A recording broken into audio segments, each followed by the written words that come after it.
Nous sommes le mardi 5 décembre 2023 et vous écoutez l'émission spéciale Lumix G9 Mark II de la 7e saison du podcast Faut pas pousser les ISO.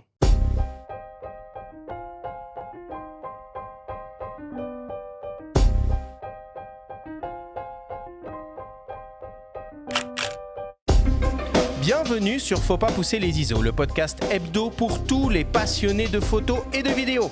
Je suis Arthur Azoulay et j'anime cette émission avec mon ami le journaliste Benjamin Favier. Aujourd'hui, cette émission spéciale et on va s'intéresser au Lumix G9 Mark II, le tout nouvel hybride expert micro 4 tiers ultra polyvalent, conçu pour les photographes mais aussi les vidéastes.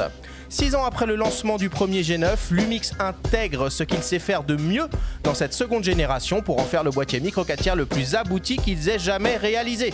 Avec nos invités Laurent Carcena de Lumix France et le photographe Olivier Lavielle, nous allons tout vous dire sur ce nouveau boîtier et vous faire découvrir l'incroyable univers de la photo et de la vidéo micro 4 tiers signé Lumix.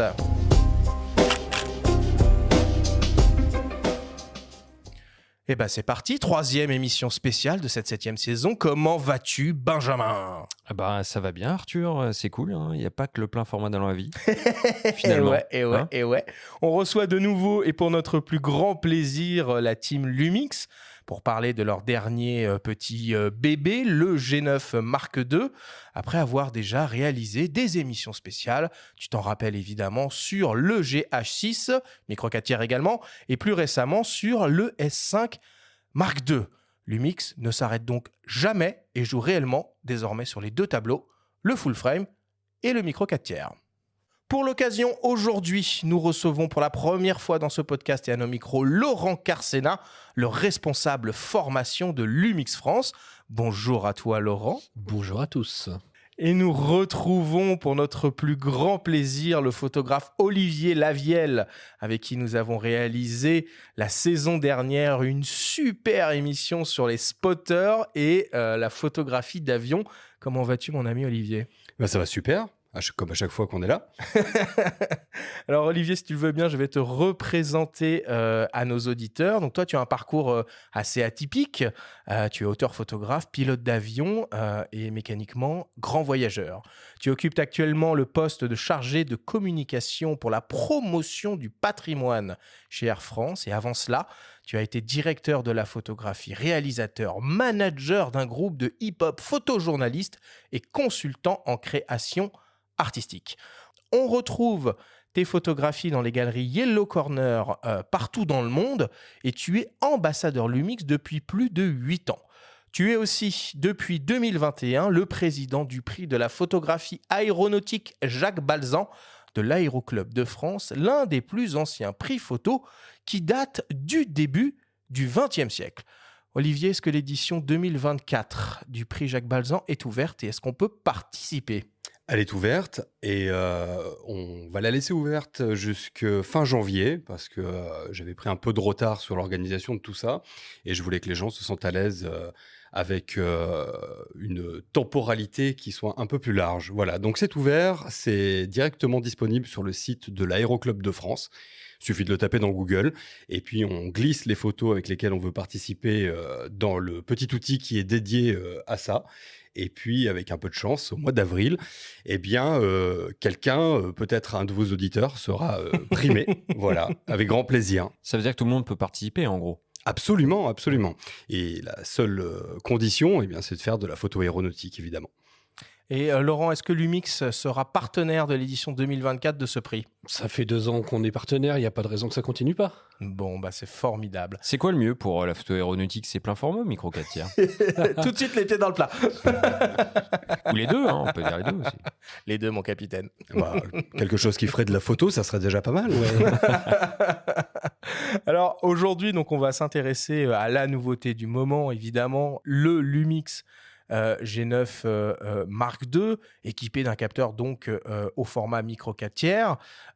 Et déjà, pour réussir à bien comprendre la différence entre le système micro 4 tiers Lumix et le système full frame 24-36 Lumix, il faut revenir un peu sur la philosophie même et l'histoire du micro 4 tiers qui est intimement liée à l'histoire de Lumix.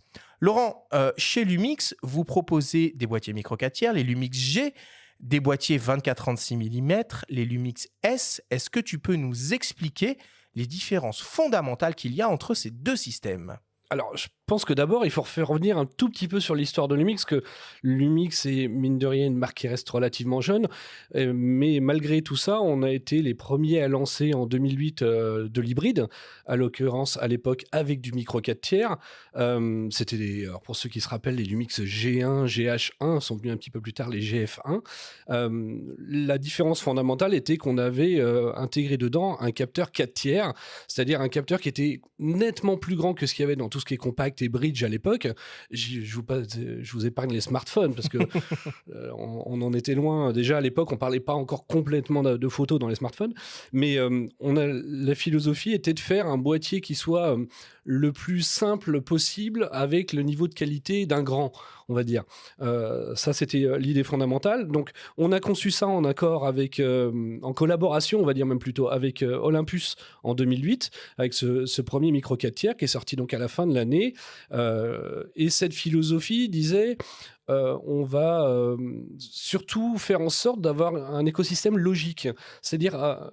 on n'est pas les seuls à avoir deux tailles de capteurs aujourd'hui, parce que c'est la différence fondamentale entre le 24-36 et du 4 tiers. Parce que je rappelle que c'est la monture qui s'appelle micro 4 tiers, le capteur s'appelle 4 tiers. Alors ça, c'est important, il faut le repréciser. Ça veut dire qu'on shoot au format 4 tiers. Oui, aussi. tout à fait. On shoot est en également. 3,5 sur du plein format. Exactement. Le ratio du capteur n'est pas le même.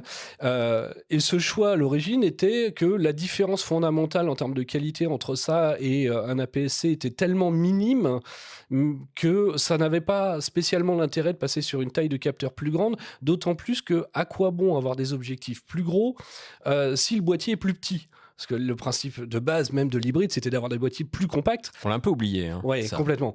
Et puis alors, pour le coup, l'histoire a raconté ça derrière avec des produits comme la série GM, qui était tout petit, alors qui était encore peut-être arrivé un peu tôt sur le marché, mais peu importe. C'était une super petite série, les GM. Très, très chouette petite série, en effet. Et donc, à quoi bon avoir des optiques énormes si le boîtier est plus petit ? Donc, l'avantage du 4 tiers était qu'on se permettait d'avoir des objectifs fondamentalement plus compacts, sans pour autant lésiner sur la qualité d'image, et le marché et l'envie de monter aussi sur un marché, on va dire, plus amateur, très éclairé, voire professionnel, a fait qu'on a complété la gamme pour ceux qui le demandaient et qui étaient déjà des aficionados de la marque, à passer sur du 24-36 et donc avoir toutes les caractéristiques, puis on en reparlera tout à l'heure, mais toutes les spécifications propres à Lumix sur un boîtier avec un capteur plus grand. Alors du coup, sur votre gamme d'appareils micro 4 tiers, il y a 3 niveaux de gamme. Ouais. On a les G, donc le G9, dont le G9 en fait partie. Oui.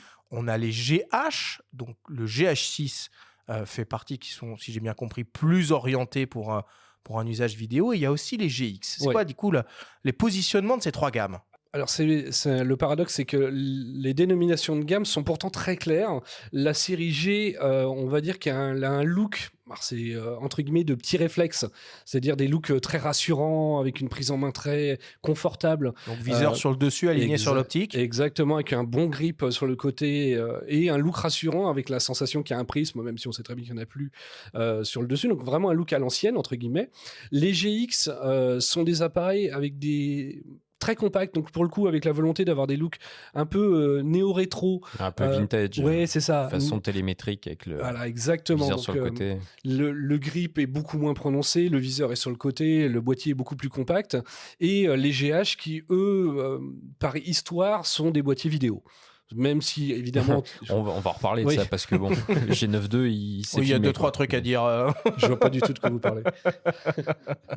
Donc, finalement, le système micro 4 tiers, c'est un consortium que vous avez créé à l'époque avec Olympus. Finalement, vous avez repris à peu près la même philosophie avec la Helmut Alliance sur le full frame. Totalement. Mais en micro 4 tiers, maintenant, il n'y a plus... Alors, Olympus n'existe plus, maintenant, c'est OM System. Ouais. Mais il y a d'autres constructeurs qui font partie de ce consortium-là. Alors, oui, mais ils sont beaucoup plus timides, on va dire, dans le développement d'équipements et de matériel. On a, à ma connaissance, rarement vu en magasin... d'autres boîtiers que du Lumix ou du OM System aujourd'hui. Il y a DJI, je pense, qui a proposé une nacelle à optique interchangeable en monture micro 4 tiers. On a Blackmagic Design aussi, qui a proposé une caméra, C'est mais ça. au-delà des boîtiers, c'est aussi les optiques Et ben et voilà. la compatibilité des optiques. Exactement, c'est ce que j'allais dire. Aujourd'hui, en termes de boîtier pur, on reste entre M-System et nous. En termes d'usage de la monture, en effet, comme tu le dis, DJI, Blackmagic et surtout les développeurs d'optique, parce qu'aujourd'hui, on a de l'optique à foison, que ce soit entre M-System et nous ou à nous deux, on dépasse les 100 optiques et toutes les marques tierces qui vont avoir des optiques, ne serait-ce que typées très cinéma, voire même en allant encore plus loin avec de l'anamorphique, avec des choses comme ça. Donc, Serui, Laowa, Samyang, voilà, il y exactement. a un choix Il y a un phénoménal. choix énorme aujourd'hui. Bon. Alors, avec l'arrivée du nouveau G9 Mark II, le format micro 4 tiers est de nouveau sur le devant de la scène pour les photographes.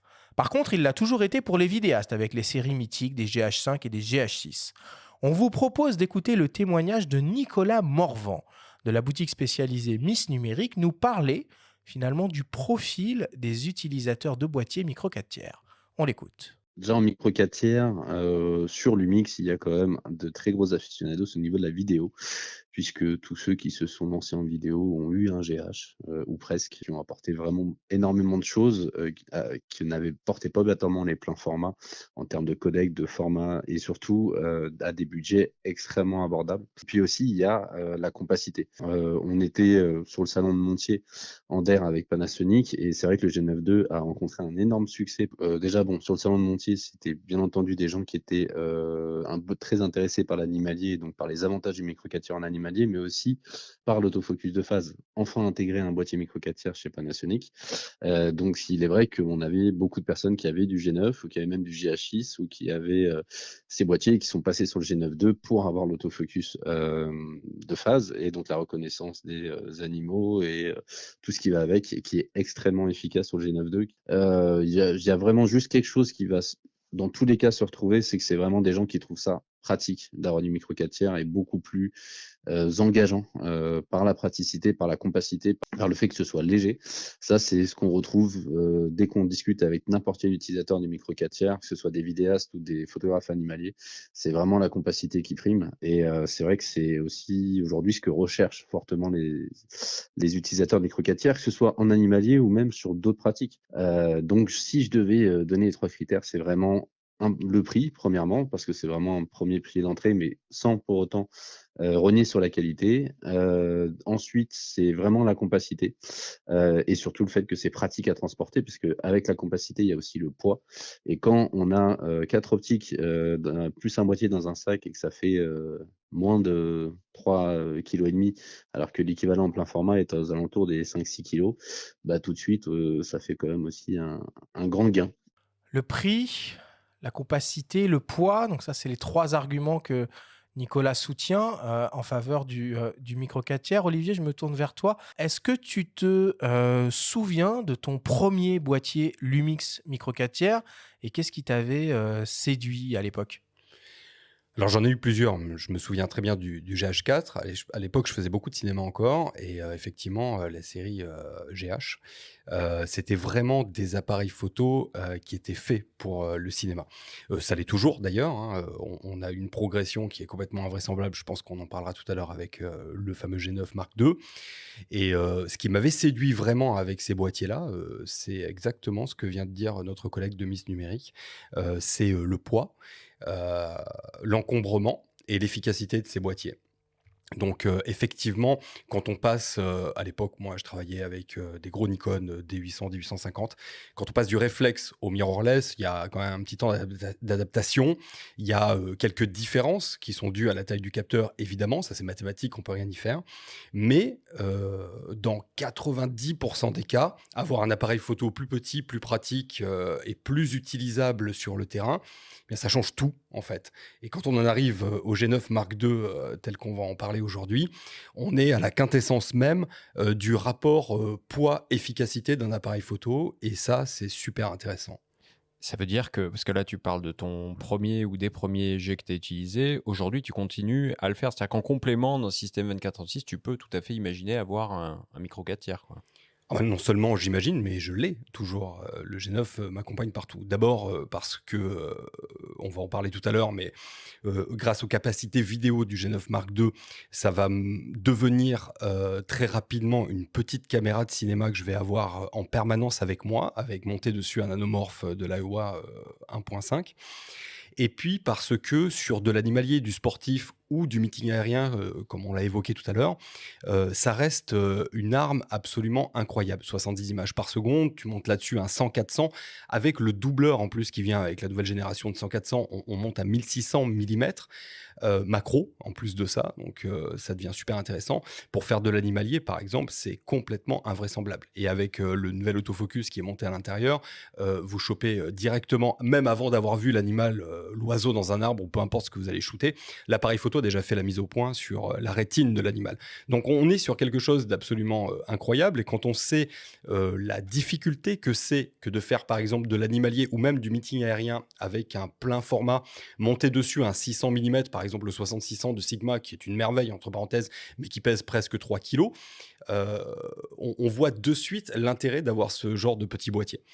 On voyage plus léger et on est tout aussi efficace. Bon, Laurent, si on fait marcher un peu la machine à remonter le temps, qu'on revient du coup en 2006-2008 de mémoire, c'était quoi l'idée de base du système micro 4 tiers et peut-être même l'idée de base de l'hybride, d'une manière générale?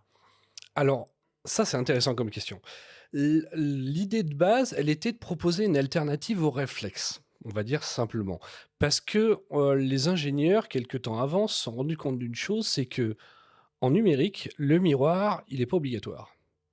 Le miroir, il servait quand on avait une pellicule, parce que quand on a une pellicule, et on ne voit pas à travers, donc il faut bien un système de visée. La logique étant de se dire qu'à partir du moment où on est sur un capteur numérique, le capteur peut très bien voir ce qui se passe en temps réel, auquel cas, le miroir, on l'enlève, ce qui au passage permet d'éviter une pièce mécanique, permet de réduire la taille du boîtier, et du coup, on se retrouve avec une visée numérique, avec un petit écran. Bon, les années ont fait que les écrans sont devenus vraiment de mieux en mieux en termes de qualité, et que du coup, on est quasi à une visée réflexe, enfin, en termes de visée optique, on va dire plutôt, dans un boîtier, alors que tout est numérique. Mais ça, c'est la première chose. Et l'idée était de proposer la plus grande qualité d'image possible avec cette idée-là, et de déverrouiller les freins, c'est-à-dire d'ouvrir l'usage que pouvaient avoir les boîtiers à un usage polyvalent, photo et vidéo.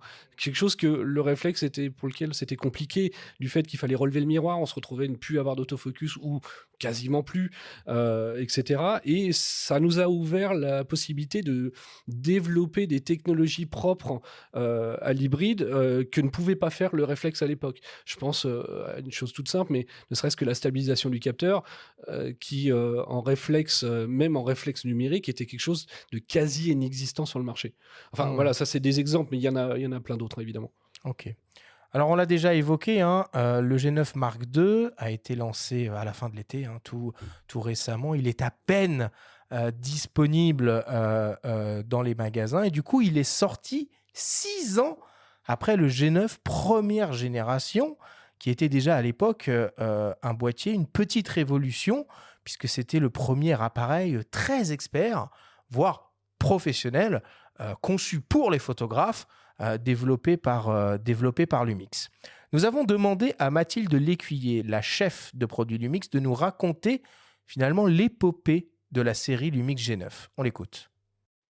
En fait, le G9 Mark I, du coup, quand il est sorti, c'était un micro 4 tiers qui était assez révolutionnaire. C'était un boîtier c'était un boîtier très audacieux. Il avait pas mal de records, hein. Nous, à l'époque, on l'appelait le recordman. Il avait des gros records de rapidité. On était sur, une rafale, alors maintenant ça va paraître, plus dérisoire, mais pour l'époque, c'était assez fou. C'était une rafale à 20 images par seconde en AFC, on était à 60 en AFS.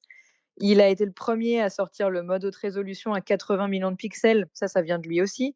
La double stabilisation, à l'époque, on était, au top de ce qui se faisait à un gain de 6,5.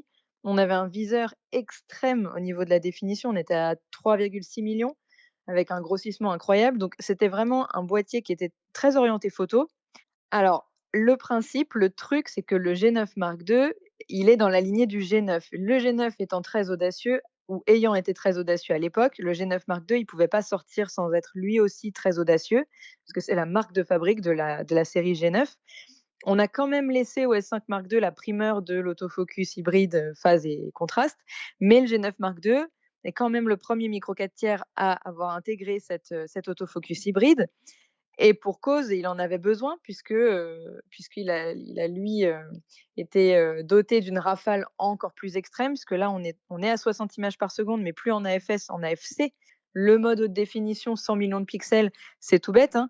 Aujourd'hui, il a le capteur le plus défini en micro 4 tiers. On est passé sur un capteur à 25 millions de pixels. Forcément, ça augmente aussi le mode haute définition. L'élément, qui change par rapport au G9 sur le G9 Mark II, c'est que cette fois, la vidéo n'est plus du tout en rest non plus. On vient intégrer du ProRes, du All-Intra, de l'anamorphique, le slow motion en 4K 120, tout ça sans aucune surchauffe, bien sûr. C'est vraiment le boîtier micro 4 tiers du superlatif. Je le confirme et je le re-signe comme je le signe depuis des années, le micro 4 tiers ne s'arrête pas chez Panasonic. On a vraiment ces 2 gammes chez Lumix qui se développent en parallèle sur le plein format avec les S et sur le micro 4 tiers avec les G. Et pour moi, le G9 Mark II, c'est la preuve ultime que le développement ne s'arrête pas et même qu'on va chercher toujours plus loin sur le micro 4 tiers également. Les utilisateurs de full frame ne sont pas les utilisateurs de micro 4 tiers. Et en l'occurrence, il reste encore beaucoup d'utilisateurs qui vont rechercher cette compacité de système, la possibilité d'avoir 3, 4, 5 optiques dans le sac à dos avec un boîtier, parce que la monture micro 4 tiers a cette force d'avoir un écosystème qui va être léger, compact et pas moins résistant pour autant. Donc, c'est une autre façon de travailler la photo et la vidéo. Bon, nous voilà rassurés quand même hein, sur la confirmation de Mathilde que Lumix développait bien les deux systèmes en parallèle.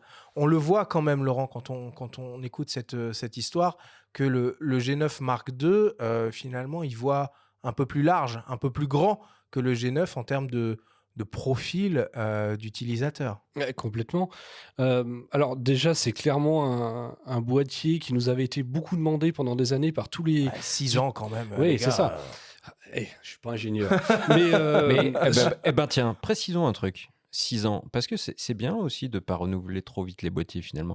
Parce que le firmware, lui, a été renouvelé. C'est vrai. Et le G9 a tellement été renouvelé au niveau firmware qu'en vidéo, il devenait presque l'équivalent d'un GH5. Exactement. Donc finalement, c'est aussi une démonstration que les appareils numériques, ça en parlait tout à l'heure de la différence par rapport au réflexe, ont des firmwares très évolutifs qui les font perdurer. En tout cas, ils sont réussis. Chez nous, les ingénieurs, à partir du moment où l'appareil est capable d'accepter la mise à jour, on la fera.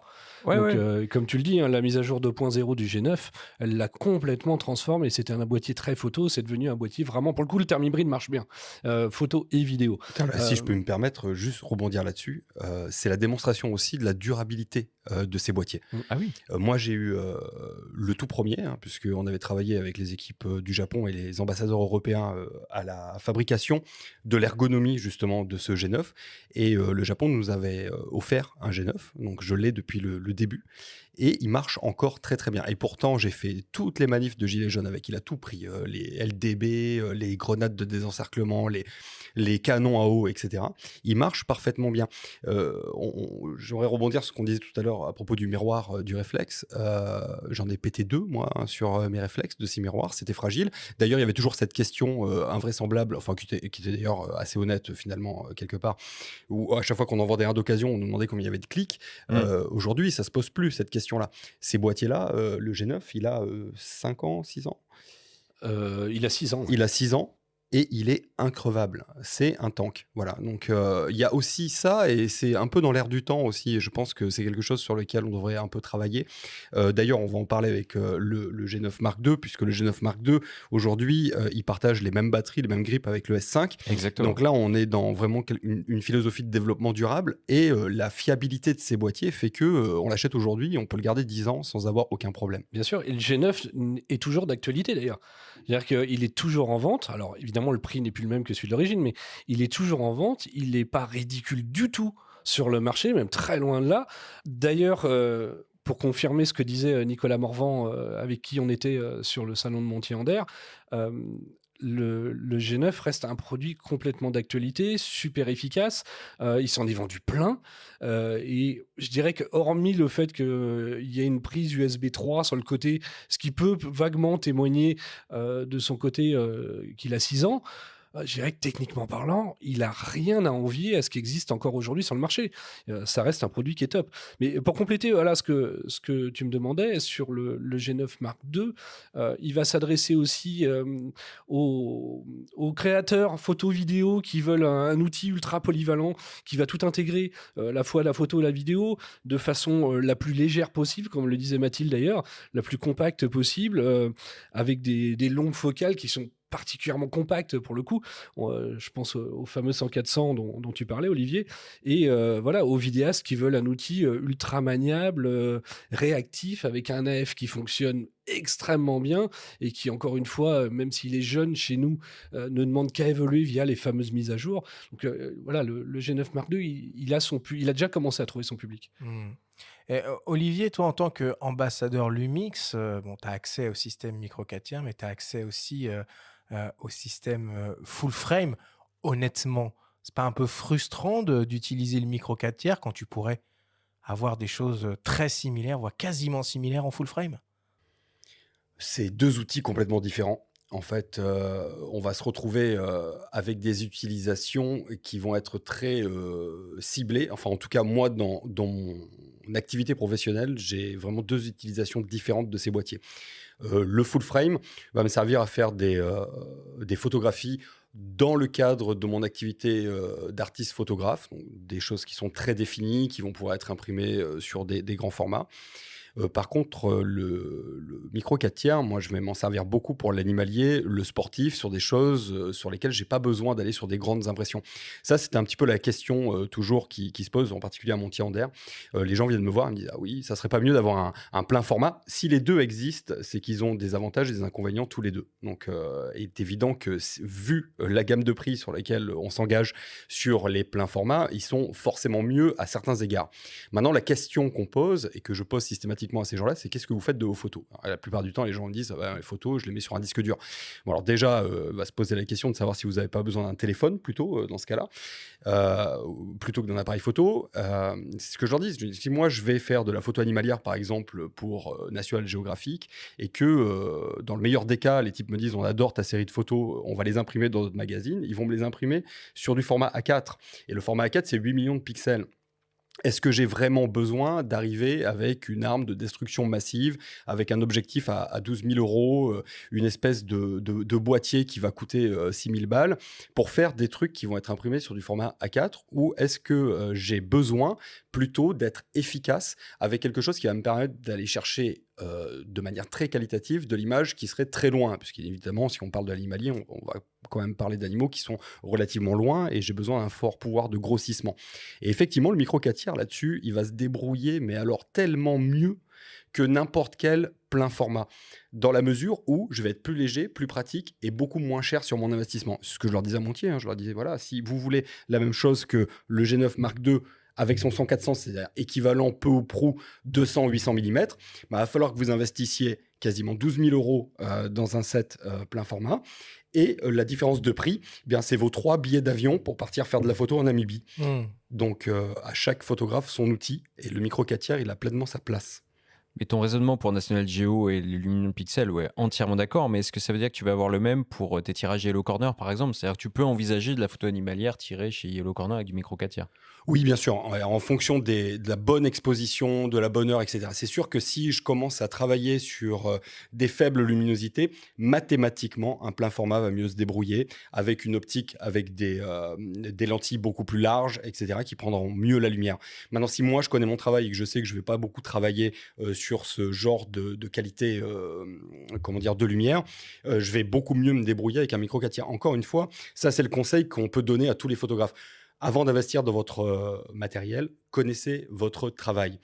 N'achetez pas un marteau si vous avez un tournevis, ça n'a aucun sens. Donc le micro 4 tiers, ça peut vous permettre d'être rentable, efficace, à des années-lumière de ce que vous pourriez trouver sur un plein format. Maintenant, un plein format, ça peut être très efficace et vous pourriez avoir beaucoup plus besoin d'un plein format que d'un micro 4 tiers. Mais ça, c'est à chaque photographe de savoir exactement là où il veut aller. Ou est-ce que pour synthétiser, on pourrait résumer en disant les grands angles avec le plein format et le téléobjectif micro 4 tiers? C'est peut-être un peu réducteur, mais ça peut être une piste. Ah non, on a des objectifs grand angle qui sont faits par Leica sur le micro 4 tiers qui sont absolument ahurissants. Il ne faut pas en Et rester au tout- format x2, quoi. Ah Enfin, non, au non, ratio non, x2. mais alors surtout pas. Vraiment, ça s'essaye ce genre de choses. Hein. Les gens, en fait, quand ils discutent entre eux, ils vont se dire ah oui, mais le plein format, parce que le plein format, c'est un peu la Rolls-Royce. Mais c'est toujours l'exemple que je donne au salon de la photo et ailleurs. Moi, je suis livreur de pizza, j'ai un business plan et je dois livrer une pizza d'un point A à un point B. Alors, je peux acheter une Aston Martin pour faire ça, pas de problème. Hein. J'irai toujours d'un point A à un point B, sauf que je serai rentable dans 130 ans. Maintenant, si j'achète un vélo électrique, je suis rentable quasi immédiatement. Encore une fois, il y a des utilisations précises pour chaque boîtier ou chaque capteur, on va dire. Mais encore une fois, le micro 4 tiers, il fait de la photo, n'en doutez pas. Et il y a des optiques qui sont absolument ahurissantes. Et puisqu'on parlait aussi de la basse luminosité, il y a un nouveau processeur dans ce boîtier qui déboîte lourdement, qui est fait en coopération avec Leica. Et on retrouve le même processeur dans les appareils photo Leica aujourd'hui. On a un double circuit ISO, on a une stabilisation qui déboîte et on a des objectifs qui ouvrent très large. Donc tout ça, ça compense largement la taille du capteur. Bon, de toute façon, on va rentrer un peu dans les entrailles de l'appareil maintenant. Alors, ce Lumix G9 Mark II, hein, selon moi, c'est une sorte de fusion entre un S5 II, donc le dernier full frame de Lumix, et le GH6, le dernier Lumix micro 4 tiers orienté vidéo. Et c'est une fusion aussi bien technologique que ergonomique. Une sorte de mélange hybride, le meilleur des deux mondes, en quelque sorte. Laurent, déjà pour commencer, est-ce que tu peux nous présenter les caractéristiques techniques principales du capteur qui est nouveau, qui équipe ce G9 Mark II? Oui, tout à fait. Alors, tout d'abord, c'est le premier boîtier micro 4 tiers qui soit issu de l'alliance L square, enfin L au carré, entre Leica et Panasonic. Donc, depuis 2-3 ans, on a mis avec Leica les recherches et développement en commun. Et ça n'a rien à voir avec la Helmut Alliance. Non, rien à voir avec la Ok. Helmut, parce que pour le coup, c'est vraiment sur les boîtiers eux-mêmes, les processeurs et tout ce qui est dans le boîtier lui-même. C'est un nouveau capteur qui est donc le premier, enfin, on va dire le deuxième techniquement, parce que le GH6. Alors pourquoi nouveau? Parce que le GH6 fait 25 millions aussi. Oui, il fait 25 millions. Par contre, tout le traitement d'image qui est lié à ce capteur, donc le capteur avec, est développé en commun avec Leica. Donc, quelque part, il y a quand même du développement qui a été fait sur le capteur lui-même aussi pour changer un peu la donne. On va le voir un petit peu plus loin. Ça va même assez loin dans le sens où même Leica a validé ça par un profil d'image, pour vous dire ça. C'est donc un nouveau capteur de 25 millions de pixels, sans filtre passe-bas, évidemment. On a un niveau de sensibilité qui va être, alors je parle en sensibilité classique, hein, donc entre 100 et 25 600, sachant que, comme le disait Olivier, il intègre un système de double circuit ISO, mais exploité un peu différemment que sur les pleins formats. Sur le plein format, c'est une bascule, c'est-à-dire que quand on arrive à la limite de qualité du premier circuit, il va switcher sur le deuxième. Le double ISO natif. Exactement. Et ben dans celui-ci, il va l'exploiter différemment. On le sait, et c'est comme tu le disais, Olivier, c'est mathématique. Un micro 4 tiers a forcément une sensibilité moins bonne en basse lumière. Et donc, par extension, une dynamique moins bonne. Le fait d'exploiter ce système différemment fait qu'on va faire une espèce de bracketing de sensibilité. En gros, j'explique. Tout ce qui est haute lumière va être attrapé avec le circuit ISO bas. Tout ce qui est basse lumière va être attrapé avec le circuit ISO haut. Il va faire un mélange des deux images. Alors, j'ai envie de dire un HDR. Le problème, c'est que le terme HDR a été tellement galvaudé ces derniers temps. C'est pas forcément très vendeur. C'est, HDR. exactement. C'est pour ça que je mets des grandes guillemets au terme HDR. Il va aller exploiter la dynamique maximum dans toutes les plages hautes et basses lumière et faire une seule image à la fin. À savoir que sur le GH6, à l'époque, c'était quelque chose qui était manuel et limité à 2000 ISO. Là, c'est totalement automatique et il n'y a absolument rien à activer et c'est fonctionnel en permanence. Aujourd'hui, on arrive sur un boîtier 4 tiers à avoir quasi la sensibilité d'un plein format. On est à un diaph de la sensibilité Oui, d'un parce que plein format. rappelons peut-être que sur le G9, la sensibilité nominale la plus basse, c'était 200 ISO. C'était pas 100 ISO. Donc ça veut dire que tu gagnes en dynamique aussi grâce à Exactement. cette techno. Ah, c'est même le but du jeu de cette techno, c'est de booster la dynamique. On appelle ça d'ailleurs en interne le dynamic boost. Ça vient augmenter la plage dynamique pour arriver quasi à celle d'un plein format aussi. Alors, comme vous l'avez compris, il y a aussi le nouvel AF. Donc, lui, c'est un AF hybride en détection de phase plus contraste, à savoir le meilleur des deux mondes. Notre système contraste était extrêmement précis, couplé à la phase qui, elle, est très rapide et très constante. Ça permet d'avoir quelque chose de particulièrement efficace, à savoir qu'en plus, il va un petit peu plus loin que celle du S5 vu qu'on a séparé les humains et les animaux, on a mis la détection des yeux, la détection des véhicules, donc les voitures et les motos, séparés de la même façon. Le processeur, de toute façon, est 2 fois plus rapide que sur les produits précédents.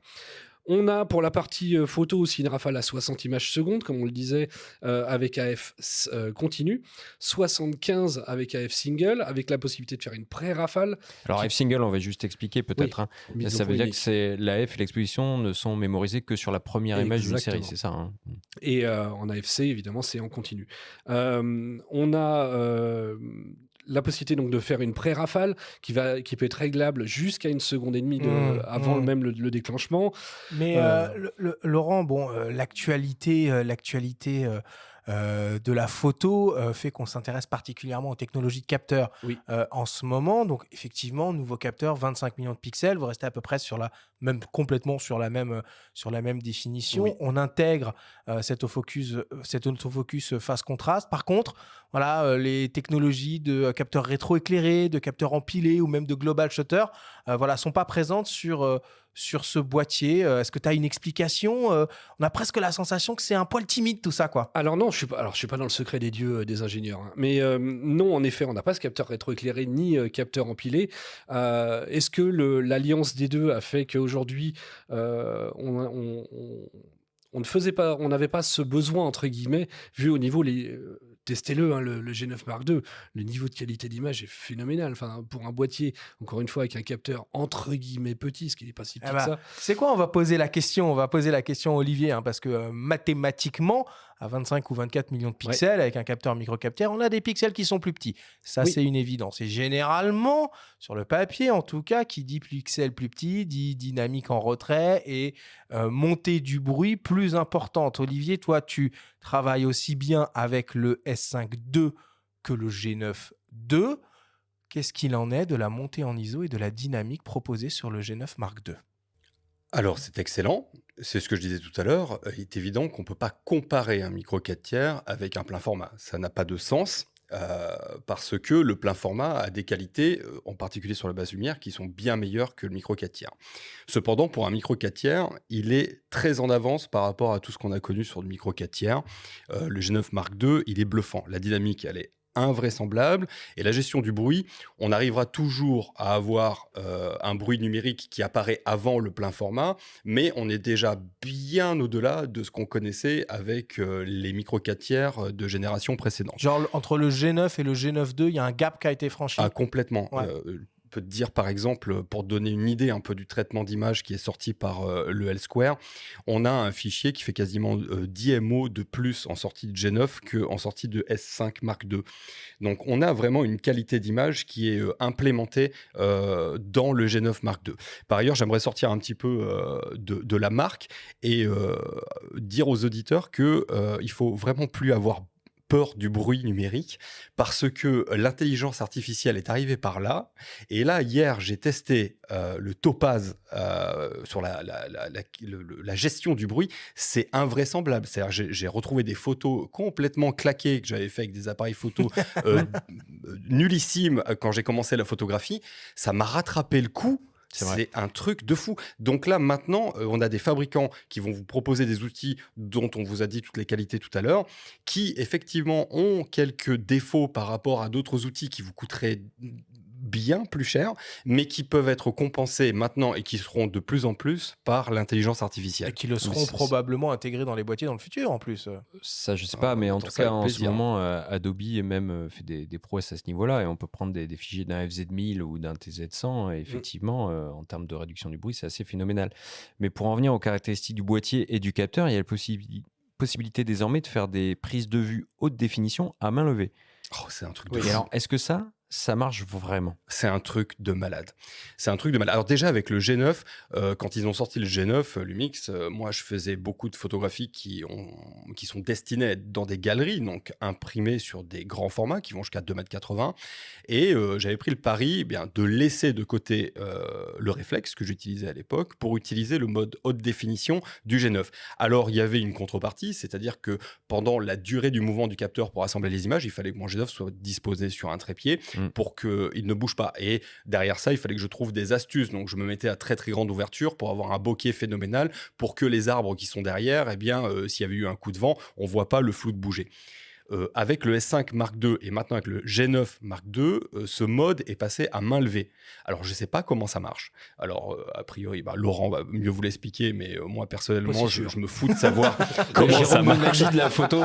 Pas si sûr. Voilà, c'est ça. Mais si, parce qu'il y a quand même quelque chose qu'il faut dire aussi, c'est que tout est assemblé en interne et ça, toutes les marques le font pas, quoi. C'est Ouais. quand même chouette. Ah oui, Il y a un temps il exactement faut ça. attendre. Il faut attendre quand même. Oui, Que c'est l'image ça. se génère. On va pas faire des rafales. Alors, ça dure 6 secondes. Ouais. Alors, ça dure 6 secondes. Encore une fois, quand tu commences à sortir un mode comme ça, c'est pas pour faire du sportif. C'est quelque chose d'assez contemplatif. Tu vas prendre une scène, un paysage, une macro, un truc comme ça. Donc, c'est pas si gênant que ça Non, qu'il y a mais un 6 secondes, assemblage. si de ça 6 marche, ok. Mais Voilà. ça marche. Non, mais ce de qu'on dit là, fou. c'est qu'on peut pas vendre un 100 millions de pixels comme un moyen format Non. en micro 4 tiers. Voilà, Non, il y a non, quand ouais, même non, des ça- petites contraintes. Alors, c'est pas des contraintes. Alors, à mon avis, ça va être plutôt la signature de l'image par rapport à un moyen format. Un moyen format, c'est la signature, elle est très visible. On Ouais. a des bokeh qui sont pas les mêmes, etc. Des profondeurs de champ qui sont différentes. Par contre, là, on se retrouve avec des images qu'on peut imprimer sur Times Square si on a envie. 100 millions de pixels. Encore une fois, la philosophie de ces appareils photo, elle est très intéressante pour nous les photographes. C'est-à-dire que dans le même boîtier, j'ai une boîte de prod. J'ai une boîte de prod qui me permet de faire du cinéma avec des objectifs anamorphiques, des objectifs sphériques si j'en ai envie, avec des autofocus ou en manuel en fonction des objectifs que je vais utiliser. J'ai un très bon appareil photo qui me permet de faire de l'animalier, du sportif, du paysage, tout ce que je veux. Et j'ai un mode 100 millions de pixels qui va pouvoir me permettre de faire basiquement 80% de ce qu'on pourrait nous demander sur du pack shooting, de la publicité, des impressions grand format, des impressions pour les galeries, etc. etc. Ouais. Donc on a vraiment une boîte de prod entre les mains sur un simple et unique boîtier. Oui, et pour compléter ce mode haute résolution, on y arrive aussi parce que c'est du micro 4 tiers. C'est-à-dire que le micro 4 tiers a une amplitude de déplacement du stabilisateur qui est phénoménale. Et du coup, on dépasse avec la double stabilisation. On arrive à 8 diaphes de gain de stabilisation. C'est phénoménal. Pas avec toutes les optiques. Non, évidemment, pas toutes avec les optiques qui sont elles-mêmes stabilisées, sinon on est à 7,5, donc on n'est pas non plus très très loin. Le principe est simple, c'est qu'aujourd'hui, le principe de définition à 100 millions de pixels, c'est une translation du capteur. C'est-à-dire qu'il va faire, en l'occurrence, il fait 8 photos, il garde les 4 meilleures, et il va les assembler, comme tu le disais, en interne. Et en plus de ça, l'amplitude de déplacement est telle qu'on arrive à garder cette stabilisation active. Et pour avoir fait des tests, c'est incroyable. Enfin, arriver à faire des photos à 100 millions de pixels et même de sujets en mouvement, comme tu le disais, Olivier, c'est hallucinant. Je sais, honnêtement, là, j'ai pas les détails techniques de comment ça marche, mais ça marche. C'est incroyable. Donc on s'allège encore plus, quoi. Plus Oui. de flash, plus de trépied. Non, c'est ça. Pour nous, les photographes, la seule chose qui nous importe, c'est que ça marche. Et, Bien sûr. et sincèrement, ça marche. On a fait des tests avec Romain Sarret, par exemple, à Miami, sur des palmiers en plein vent. Et c'est bluffant. Alors, à l'époque, c'était avec le GH6, puisqu'il fait pareil aussi. Et c'est absolument incroyable. Bon. Et puis, il y a aussi dans ce nouveau G9 l'intégration de l'autofocus hybride dernière génération, phase contraste, qui avait été inauguré pour la première fois, c'était il n'y a pas si longtemps que ça, sur la série des S5 II en full frame. Ce nouvel AF, il s'accompagne d'une technologie intelligente de détection, reconnaissance et suivi de sujets parfaitement adaptés pour s'attaquer à des sujets en mouvement aussi bien en photo qu'en vidéo. On vous propose d'écouter le témoignage du photographe animalier Hugo Ebb, lui aussi ambassadeur Lumix, comme toi Olivier, qui nous parle pour lui de l'intérêt du micro 4 tiers dans son domaine de prédilection, la photo animalière donc, et des performances du nouvel autofocus qui équipe le G9 Mark II. On l'écoute. Alors c'est vrai que le micro 4 tiers, pour moi, ça a été aussi ce qui m'a permis de découvrir la photo animalière, parce que c'est aussi avec du micro 4 tiers du coup que j'ai commencé à faire cette activité-là de photographie animalière. L'avantage du micro 4 tiers, c'est, pour moi, elle est toute évidente, hein, c'est vraiment le fait que les appareils photo soient, alors pas les appareils photo, mais les objectifs soient beaucoup plus petits que les objectifs de plein format. Et moi qui suis aussi à côté réalisateur, quand je me déplace souvent en tournage, j'aime bien aussi pouvoir faire mes photos et pas seulement filmer. Et donc forcément, j'ai beaucoup de matériel avec moi.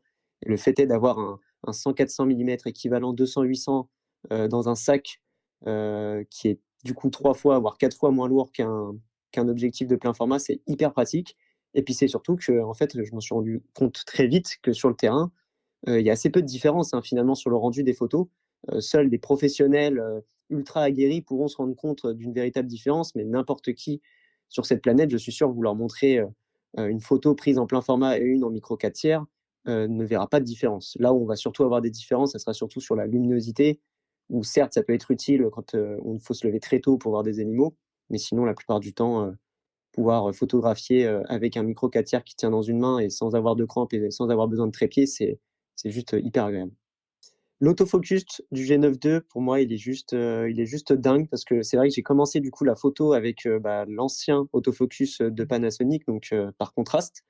Et c'est vrai que régulièrement, je peux rencontrer des soucis dans la nature parce que les animaux se confondent avec leur décor. Donc souvent, ils ont la même couleur en fait que là où ils se situent. Donc, je prends par exemple le hibou. J'ai photographié pas mal de hiboux qui ont littéralement la même couleur que l'arbre. Et donc, c'est assez difficile pour le contraste de faire la différence. Par contre, le nouvel autofocus du coup par phase qui est tout nouveau du coup sur le S5 II et le G9 II de cette année, ça a clairement changé ma manière de travailler puisque l'appareil automatiquement détecte l'œil de l'animal, même s'il a la même couleur que l'arbre. Et parfois, il faut ne pas manquer les photos, notamment le tigre. J'ai photographié le tigre cette année et qui est souvent en mouvement. Et l'autofocus, le nouvel autofocus arrive parfaitement à suivre l'animal. Et donc, je rate beaucoup moins de photos. Et ça, pour un métier de photographe animalier, c'est juste hyper important parce qu'on n'a pas 10 000 chances forcément d'obtenir notre cliché. Parfois, c'est très furtif. L'animal passe très rapidement devant l'appareil. Et si à ce moment-là, j'ai un souci d'autofocus, ça peut être pénible. Mais en tout cas, avec celui-là, là, le nouveau, ça fonctionne tellement bien que clairement, aujourd'hui, je ne pourrais plus m'en passer. Bon, sur le papier, il a l'air quand même assez redoutable, ce nouvel autofocus qui équipe le G9 II. C'est pas tout à fait le même que celui du S5 II, notamment au niveau de la détection des sujets. C'est bien ça, Laurent? Exactement, comme je te le disais, on a l'héritage du DFD, en fait, qui était quelque chose qu'on avait couplé au contraste, le rend extrêmement précis et nous laisse la possibilité de lui rajouter des fonctions. En l'occurrence, là, comme je disais, la séparation des humains et des animaux, et surtout la détection des yeux et des iris, de la pupille des animaux. Et c'est bluffant, hein. Moi, j'ai fait aussi des tests de 3/4 arrière, ils voyaient la pupille d'une panthère noire par un temps absolument déplorable. Donc autant dire que c'est précis. On l'attend sur le S5 II du coup. Oui, Parenthèse. j'imagine bien. Tu noteras que... bref, tout ça couplé avec les 779 collimateurs, alors c'est beaucoup, c'est très précis, c'est excellent. Aujourd'hui, on a vraiment, comme je le disais, on a le meilleur des deux mondes. C'est-à-dire qu'on a vraiment un AF qui est à la fois ultra précis parce que on va pas enlever au DFD qui lui en fait est le truc intelligent. Le contraste, c'est une méthode de fonctionnement, mais c'est le DFD qui détecte les DFD, yeux. c'était Depth from Defocus. Exactement. Alors la traduction française est pitoyable. Bonne chance. Ouais, c'est profondeur par défocalisation. Ouais. Ah, c'est joli. Hein. Toujours ça fait sérieux, quoi. Ouais, exactement. En tout cas, c'est efficace. C'est ça le plus important parce que pour le coup, c'est tout ce qu'on lui demande. Et c'est lui qui a l'intelligence artificielle et qui va aller détecter les yeux, les voitures, les motos, les humains, qu'ils soient de dos, de face, qu'on n'ait pas la tête en entier, etc. Et l'iris de l'être humain, évidemment, aussi. Et l'iris, pas les lunettes, par exemple, quand on fait un portrait, ça change tout, ce genre de détails. Mais voilà, c'est ce qui le rend redoutable et encore une fois, qui est amené à évoluer via des mises à jour. Olivier, toi, l'usage, le passage du DFD à l'hybride face contraste, c'était une évidence. Est-ce que les performances sont à la hauteur de tes espérances? Oh, c'est beau, dis donc. Ah oui, magnifique. Je vais essayer de te faire une réponse aussi belle que ta question. Fais un Alexandre. J'ai pas ChatGPT avec moi, je suis super emmerdé maintenant que j'ai plus ChatGPT. Oui, c'est à la hauteur de tout. Moi, je n'étais pas trop embêté avec ce genre de choses parce que les photos que je fais, en particulier dans le cadre de mon activité d'auteur-photographe, sont des voitures ou des avions qui sont relativement statiques. Donc, j'étais très content, moi, de la détection. Le DFD, ça allait très bien, quoi. Oui, c'est magnifique. D'ailleurs, c'est ce qu'utilisait Leica jusqu'à présent. Hein. C'est quelque chose qui sert à la photo de contemplation. C'est très précis, c'est très beau. J'avais rien à dire. Mais c'est vrai que dès que tu passais sur quelque chose qui était en mouvement, sur de l'animalier ou du meeting aérien, puisque c'est ce que j'adore faire, bon, des fois, on avait des pertes de focus qui justement arrivaient quand il fallait pas qu'elles soient là. Donc, c'était toujours un petit peu pénible. Là, maintenant, le problème, il est complètement réglé. On a un autofocus qui marche excessivement bien, qui est d'une précision complètement invraisemblable. Donc, j'ai absolument rien à dire sur l'autofocus. Comme on n'avait déjà rien à dire sur la qualité d'image de ces boîtiers, hein, qui est comparable à celle de Leica, et pour toutes les raisons qu'on va sûrement évoquer et qu'on a commencé à évoquer. Donc, et puis maintenant, on a des profils d'image qui sont ceux de Leica, et c'est On va en incroyable, parler. autant en vidéo qu'en photo, c'est incroyable. On va en parler bientôt de ça. Juste 2 secondes, Laurent. Donc G9 II, on le comprend, un boîtier orienté action, photo animalière, photo de sport. Tout ça sous-entend des performances importantes en rafale, et il est clairement pas en reste sur ce sujet-là. C'est ça. Qu'est-ce que ça donne en rafale, le G9 II? Bah c'est ça, 60 images par seconde en AFC, avec obturateur électronique, hein, donc ça veut dire sans blackout aussi. Pour le coup, avec obturateur mécanique, on est à 10 images par seconde. 75 images secondes en AFS, toujours en obturateur électronique. Ça, c'est sans le suivi, donc. Pour le coup, le buffer, mais mine de rien, il est pas petit, hein, parce qu'on est à 200 photos, donc ça fait 3 secondes de rafale. En RAW, hein. C'est long, 3 secondes en rafale. Avec des cartes HS2 pour le coup, avec des minimum, cartes, ou- alors, c'est là où ça devient très intéressant. Alors, je fais presque une avance sur la suite, mais avec de la carte UHS2, alors évidemment, 200 photos en RAW, ça prend un peu de temps à décharger, hein. Parce que GH6, il a de la CF Express, lui. Oui, pour le coup. bah c'est ça, c'est fait une partie des différences Mhm. avec l'autre. Par contre, la possibilité du G9 II de brancher un SSD nous simplifie tellement l'existence. avec Oui, ce parce genre que de- Mais bon, c'est tu vas une pas fon- rafaler c'est qu'un une fon- SSD, C'est une fonction qu'on se dit à la base en vidéo, Eh ben, mais pas on du peut tout. tout à fait l'utiliser en photo aussi. Complètement. Quoi. Parce qu'une fois branché dessus, le SSD sert à tout. À la Attends, photo, tu à la t'imagines, vidéo. d'accord, tu vas sous la flotte dans la forêt tropicale, Alors, voilà. photographie des animaux Tout de avec un suite, les SSD conditions relié. Et, bah, extrêmes. Ah, dans ce cas, ils non. font des SSD qui résistent à l'humidité Oui, maintenant, alors hein. par contre, Faut le que je me câble, mette à la page. le câble et la prise, je suis pas complètement sûr. Mais du coup, voilà, le mode pré-rafale, le rolling shutter qui a été sacrément travaillé aussi là-dessus. Et puis, j'ai eu la chance, alors Lumix était présent sur un meeting aérien, j'ai eu la chance d'accompagner Olivier sur ce meeting. Les 60 images par seconde, elles étaient pas de trop. Parce qu'à la fin, alors, couplé à l'AF, on en parlait il y a 2 secondes, mais à la fin, moi, j'ai fait 2400 photos le premier jour. À la fin, on choisit pas la photo qui est nette, on choisit juste celle qui est bien cadrée. Donc l'AF est très très efficace, la rafale est phénoménale, donc on peut se permettre d'y aller bien comme il faut et au jour à la fin de choisir juste la photo qui nous plaît, pas celle qui est la moins moche. Donc ça, c'est un vrai bonheur. Une fonction qui est aussi sur les 5.2 et qui est quand même vachement bien, bah, c'est la fonction de pré-rafale pour Alors, le coup. pour le qui coup, permet elle est- d'anticiper un petit peu. Pour le coup, elle est pas Et sur elle le est pas- S5.2. Ah, il est pas. Non, elle est pas sur le Mais S5.2. décidément, il a tout alors le G9.2 Eh ben c'est oui, tout à fait. Alors là pour le coup, on a une pré-rafale réglable parce que elle peut aller jusqu'à 1 seconde et demie. Donc il y a 3 paliers, 0,5, 1 seconde ou 1 seconde et demie de pré-rafale. Donc à partir du moment où le point est fait, quand on va déclencher, on va remonter le temps. Ouais, c'est Donc ça. pour l'animalier justement, ça devient Ouais, hyper c'est- intéressant, hein. Les oiseaux qui décollent, c'est quand même assez rare d'avoir le décollage. C'est zut, je l'ai loupé. Et ben là on le loupe plus. Donc c'est vrai que ça a été implémenté dans celui-là. Est-ce que ça le sera par la suite sur un S? Je sais pas.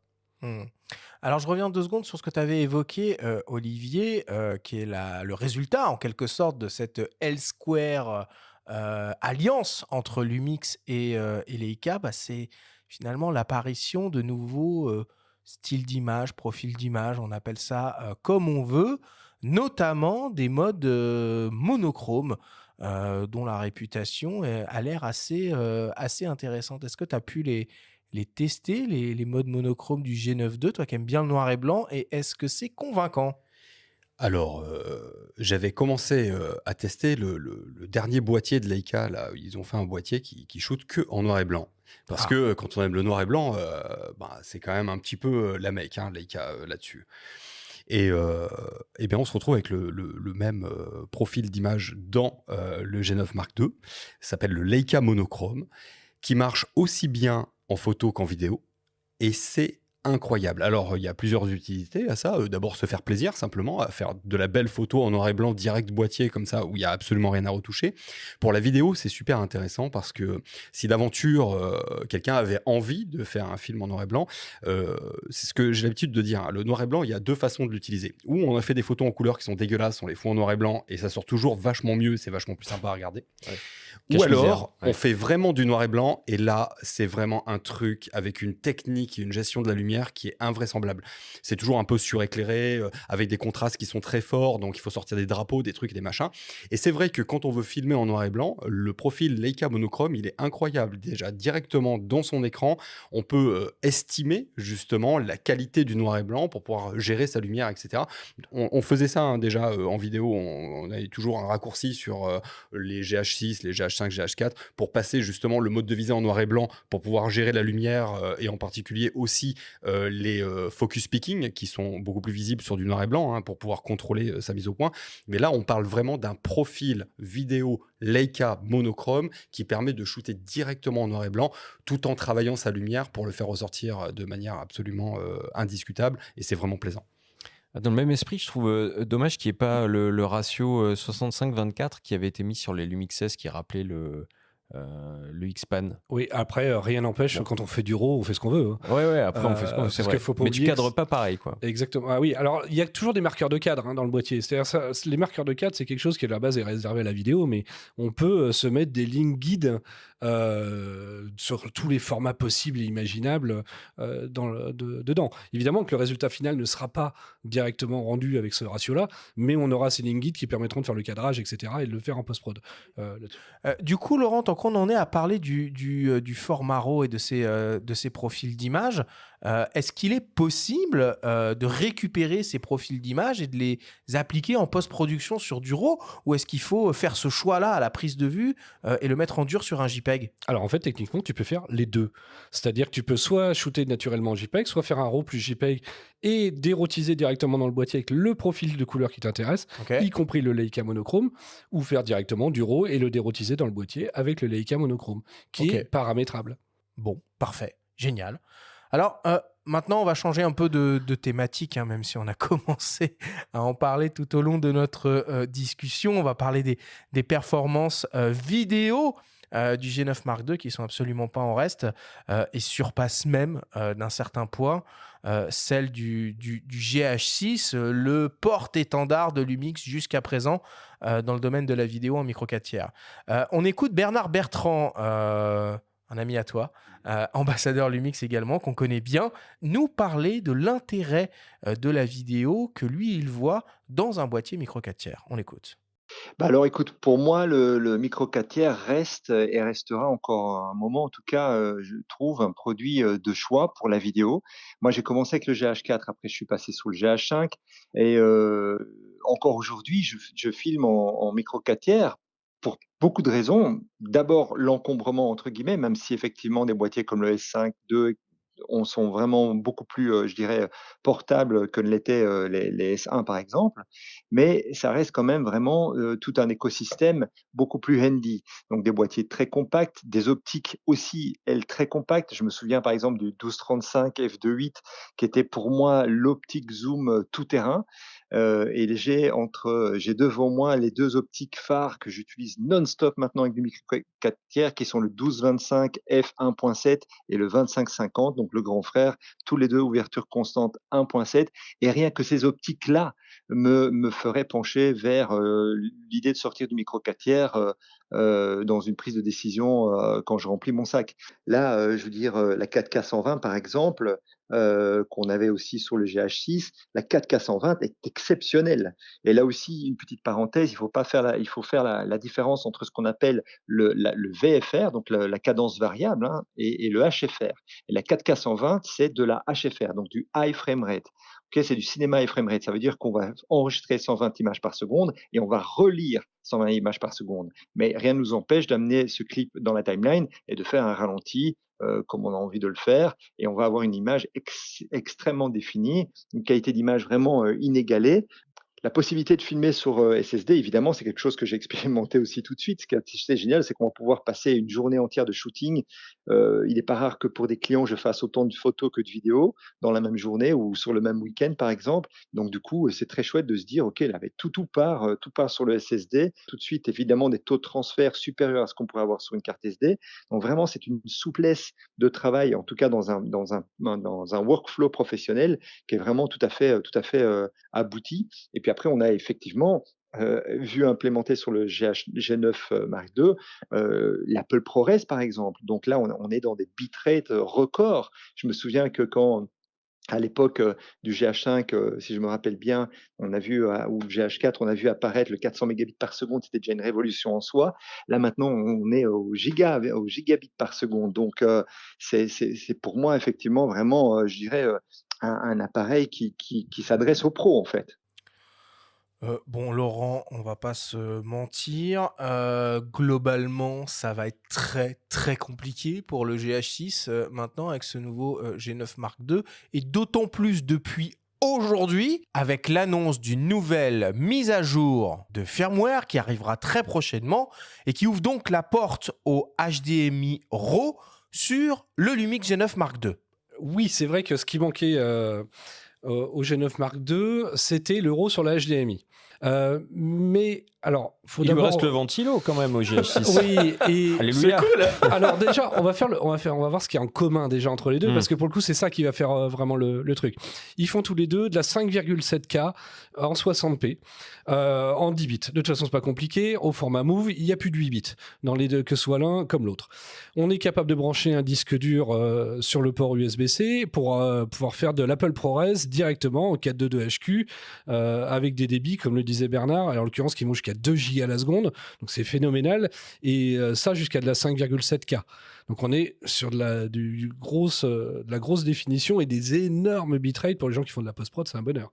On filme en log, les logs étant fournis évidemment, on peut appliquer des luttes en temps réel, on peut faire de l'anamorphique évidemment, avec la stabilisation de l'anamorphique, le desqueeze, la possibilité de filmer en 4 tiers, ce qui pour le coup est quelque chose, la stabilisation c'est unique. Tout ça sans limite de durée. Tout ça sans aucune limite de durée d'enregistrement, de la 4K 120, du Full HD à 300 images secondes. Alors le G9 II lui n'a pas de ventilation parce que pour le coup on n'avait pas nécessaire. On n'est pas nécessaire pour une raison simple, c'est que il n'y a pas de besoin avec dessus, vu que si on veut faire du ProRes, c'est en externe. C'est là qu'il va rester des choses au GH6. Le GH6 a une ergonomie qui lui est propre. non, t'inquiète pas, je l'ai. C'est intéressant parce que même le 5.2 a un ventilo. Complètement. Le GH6 a une ergonomie qui lui est propre pour le coup. L'orientation de l'écran avec ce système qui permet à la fois de l'incliner, à la fois de le mettre sur rotule, ça permet de garder l'image dans le plan focal. Quelques petites touches d'ergonomie, mais le bouton lock sur le côté qui permet de bloquer sa vitesse d'obturation par exemple en vidéo, c'est extrêmement utile. Et moi, je pense surtout à les gens qui vont aller faire du terrain avec un boîtier comme ça et qui veulent avoir des configurations la plus légère possible. Le fait de faire du ProRes sur CF Express, donc en interne, ça nous permet de garder la tropicalisation, de garder la compacité du système. Et là, pour le coup, ça oblige à le ventiler. Mais attention, ventilation ne veut pas dire qu'on perd la tropicalisation. Le GH6 reste tropicalisé. Donc, sans parler du fait qu'il y a des aficionados de la série GH. Okay. Les gens qui travaillent en pur manuel, parce que pour le coup, l'AF est furieusement plus efficace sur le G9 II, mais ceux qui travaillent en pur manuel et qui aiment bien cette ergonomie d'avoir des Tolly Light, d'avoir des boutons rec à différents endroits, etc. Bon. Le GH6 garde son marché. Peut-être qu'un Romain Sarré ne te démentirait pas, lui qui est un adepte de la mise au point manuelle. Si on met de côté, là, juste 2 secondes, la comparaison avec le GH6, on peut quand même dire que vous êtes quasiment all-in tapis en termes de vidéo sur le G9 Mark II. Oui. Je ne peux pas te dire mieux, on a mis tout ce qu'on savait faire dedans. J'aimerais que tu nous parles un peu de la stabilisation en vidéo qui est elle aussi très très efficace sur le G9 Mark II. Ouais, c'est assez bluffant. Alors, comme on le disait tout à l'heure, on travaille en double stabilisation historiquement. Donc on stabilise à la fois les capteurs, à la fois les objectifs. Donc on est à 8 diaph en double stabilisation, 7,5 en stabilisation juste capteur. Mais on a mis en place un système qui s'appelle l'Active IS, qui est quelque chose qui d'ailleurs, attention, n'est actif qu'en vidéo et qui doit être absolument activé dans le menu, ce qui par défaut, ça ne l'est pas. On va aller activer 2 choses, la stabilisation électronique et un boost de stabilisation. Alors, je vous entends de loin, stabilisation électronique. De stabilisation. Ah, c'est ça. Turbo. Alors, moi, le premier, moi, quand on me dit électronique, j'ai tendance à dire, oulala. Ça coupe, ça recadre. Ça recadre, je fuis parce que ça a des comportements bizarres et ça reste un algorithme, pas quelque chose de vraiment physique. Alors, honnêtement, les ingénieurs ont fait un travail incroyable parce que ça ne croppe que de 2%. Donc c'est infime, ça se voit quasiment pas dans l'image. Le comportement est extrêmement logique. Autant de temps en temps, on peut avoir des espèces de, quand on arrêtait le boîtier, avoir des espèces d'aller-retour. Là, on a l'impression d'avoir une tête fluide, ça freine doucement, proprement. Et ce boost de stabilisation dont je n'ai absolument aucune idée de comment ça marche. Mais par contre, ce que je peux dire, c'est que ça marche. Les deux couplés, on a atteint une efficacité de stabilisation en vidéo. Enfin, on n'est pas loin du gimbal, hein. Tu confirmes, Olivier, un petit peu, toi, t'as pu tester ça ou... Ouais, j'ai testé ça pour tout dire ce matin parce que j'ai reçu mon objectif anamorphique. Et alors, il y a une prise en main, hein. Je vais pas vous dire que vous êtes efficace de suite sur un plan comme ça avec tous ces boosts de stabilisation, puisque comme le disait Laurent, effectivement, quand tu fais un panotage et que tu arrêtes ton panotage, effectivement, le panotage va continuer sur sa lancée jusqu'à s'arrêter très naturellement, de manière très smooth. Alors, c'est un peu surprenant sur le coup, c'est quelque chose qu'il faut prendre en compte. Et une fois qu'on a compris comment ça fonctionne, effectivement, tu prends ton truc à la main. C'est sexy, hein, parce que je rappelle un truc, c'est d'abord, il y a plusieurs choses qu'il faut rappeler. Le micro 4 tiers, c'est quasiment à peu de choses près, un Super 35. Donc, quand vous voulez faire du cinéma, et ça, c'est le conseil qu'on donne au salon de la photo en particulier, que les gens viennent nous voir et nous disent « Ah oui, Lumix, c'est bien pour la vidéo ». Je leur dis « Mais pourquoi vous voulez continuer à faire de la vidéo quand vous pouvez faire du cinéma aujourd'hui ?» Tu parlais d'optique anamorphique. Ouais, c'est ça. Aujourd'hui, un objectif anamorphique, c'est fait pour du Super 35. Donc, vous le montez sur un micro 4 tiers, ça marche du feu de Dieu. C'est fait pour ça. Donc, quand vous voulez gratter les parts de marché, parce qu'aujourd'hui, les mecs qui font de la vidéo, tu as dans une poubelle, il y en a 50 000 qui sortent, et un peu à cause de Panasonic aussi, puisque... Belle image. Oui, c'est facile aujourd'hui. Hein, le moindre smartphone fait de la vidéo. Alors, les iPhones, aujourd'hui, ils font de la vidéo comme jamais. Par contre, il y a ceux qui vont faire de la vidéo, puis il y a ceux qui vont faire du cinéma maintenant. Et c'est vrai qu'un objectif anamorphique, ça coûte 1000 balles maintenant. Tu montes ça sur un micro 4 tiers, tu es directement sur un format de caméra de Cinoche, et ça fonctionne. Alors, la magie de tout ça, c'est qu'il y a encore 6 ans de ça, quand tu voulais un objectif anamorphique, tu devais le payer 24 000 balles. Maintenant, ça vaut 1000 balles. C'était pas stabilisé, et pour cause, c'est une double focale. Donc, tu as une focale verticale et horizontale. On va pas refaire l'histoire de l'anamorphique ici, mais Lumix arrive à stabiliser les deux. Donc, tu prends à la main ta petite cage comme ça avec ton petit G9 Mark II et d'un seul coup, tu vas pouvoir shooter en anamorphique, donc en manuel, avec une stabilisation complètement invraisemblable. Il y a un petit temps d'adaptation avec ce boost de stabilisation, mais je vous garantis que c'est incroyable. Bon, alors on va parler un peu ergonomie maintenant. Olivier, je reste avec toi. Le G9 Mark II, c'est un boîtier micro 4 tiers qui est quand même relativement imposant, un peu finalement dans la contradiction de l'idée originelle, hein, dont on a parlé en début d'émission. Et il reprend le châssis, tout simplement, du S5 Mark II. Donc on a une super prise en main. Mais voilà, il y a des compromis qui ont été faits en termes de poids et de compacité. Selon toi, c'était la bonne décision qu'a pris Lumix de partir sur cette stratégie-là, ou valait mieux peut-être rester sur l'essence même du micro 4 tiers qui était boîtier compact et léger? Alors, l'essence même du micro 4 tiers, elle n'est pas dévoyée, hein, parce que une fois que tu mets les objectifs micro 4 tiers sur ton boîtier, tu as compris de suite que tu n'étais pas sur le même encombrement et le même poids qu'un plein format.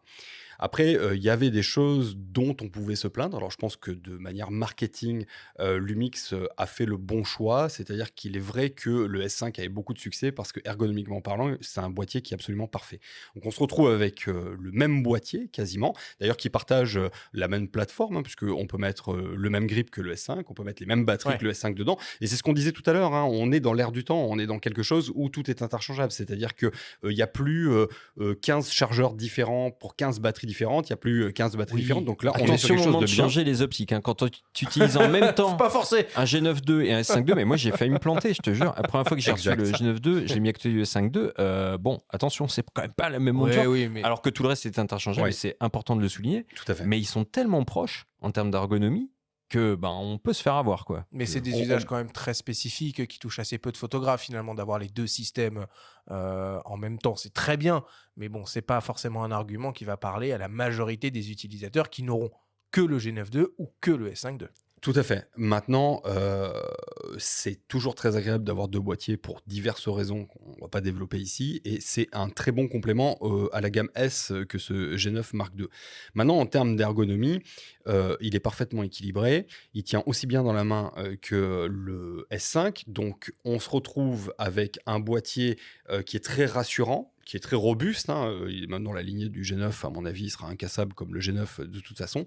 Et encore une fois, je le redis, une fois que vous montez les objectifs dessus, vous apercevez que ça n'a rien à voir avec un plein format. C'est-à-dire que les objectifs, outre le fait que ces objectifs coûtent entre 3 et 7 fois moins cher que leur équivalent en plein format, et il faut le rappeler, avec des qualités d'ailleurs qui sont invraisemblables, hein, puisqu'il y a une très grosse gamme Leica disponible pour le micro 4 tiers qui sont absolument invraisemblables. on va Et en parler quand on des commence optiques, à bosser ouais. avec ça, on n'a plus envie de bosser avec autre chose. Et parlons du 100-400. Le 100-400 équivalent 200-800 mm. La plus grosse longue focale qu'on ait sur le S5 aujourd'hui, c'est le 60-600 de Sigma. On est 3 kilos en dessous, avec un encombrement qui doit être d'à peu près 60 cm de moins. Sur l'utilisation, ça fait une grosse différence. Donc, quoi qu'il arrive, même si le boîtier aujourd'hui est un peu plus gros, ce qui lui permet d'ailleurs de ne pas être ventilé, d'être parfaitement étanche, etc., on se retrouve avec un boîtier qui est quand même super manœuvrable, de par le fait que les cailloux qu'on va monter dessus sont beaucoup plus petits et beaucoup plus légers. Par contre, Laurent, il y a du coup des choix qui ont été opérés par rapport au G9, il y a des choses qui ont disparu, comme l'écran sur le dessus, le petit verrou sur la molette, le levier à l'avant pour passer au mode silencieux, etc. Donc, c'est des choix qui peuvent être qualifiés de forts pour les premiers utilisateurs du G9. Ouais. Qu'est-ce qui, selon toi, les a orientés ? À mon avis, alors déjà, le G9 première génération était plus gros que le G9 II. À un moment, le fait d'avoir une ergonomie logique entre les différentes gammes, à mon avis, a prévalu. Et cet écran sur le dessus, il avait rien d'indispensable techniquement parlant. Il était pratique, je ne vais pas dire le contraire, mais il avait rien d'indispensable. Et aujourd'hui, avoir un produit qui intègre tout dans le même, c'est quand même extrêmement confortable. Le fait qu'il n'y ait plus le verrou sur la roue de sélection des modes, c'était aussi... Alors, il y avait ce verrou parce que la molette était facilement accessible à la main et qu'on risquait de la tourner. Là où elle est placée, il y a quand même assez peu de risques qu'on la tourne accidentellement.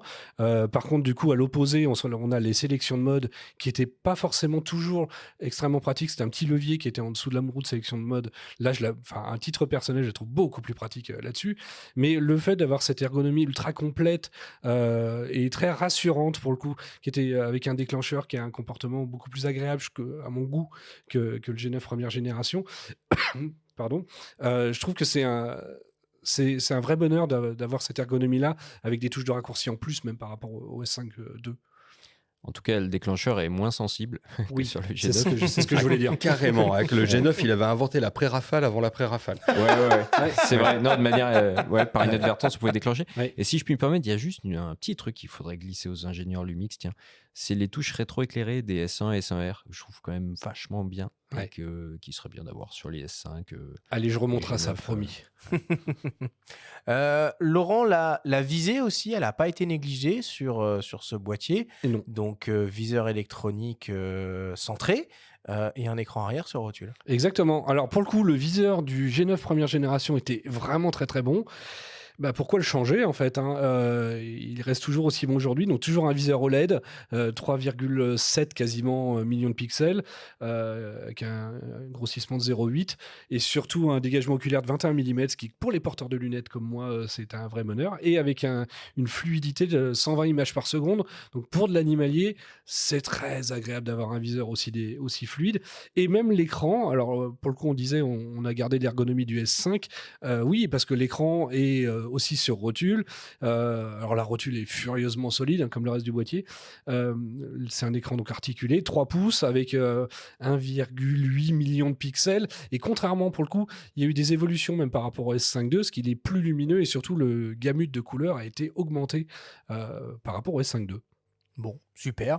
Peut-être pour terminer, un petit mot sur les connectiques, la communication que propose ce boîtier. Donc, double slot SD UHS 2, une grosse prise HDMI, Oui, pleine taille. casque micro évidemment, et surtout cet USB-C 3.2 qui C'est ça. permet de recharger, mais bon, ça devient obligatoire maintenant, Ouais. mais surtout de pouvoir décharger C'est sur un ça. disque dur. Alors, c'est même pas déchargé, c'est shooté en temps réel pour le Oui, coup. c'était une image. J'avais compris.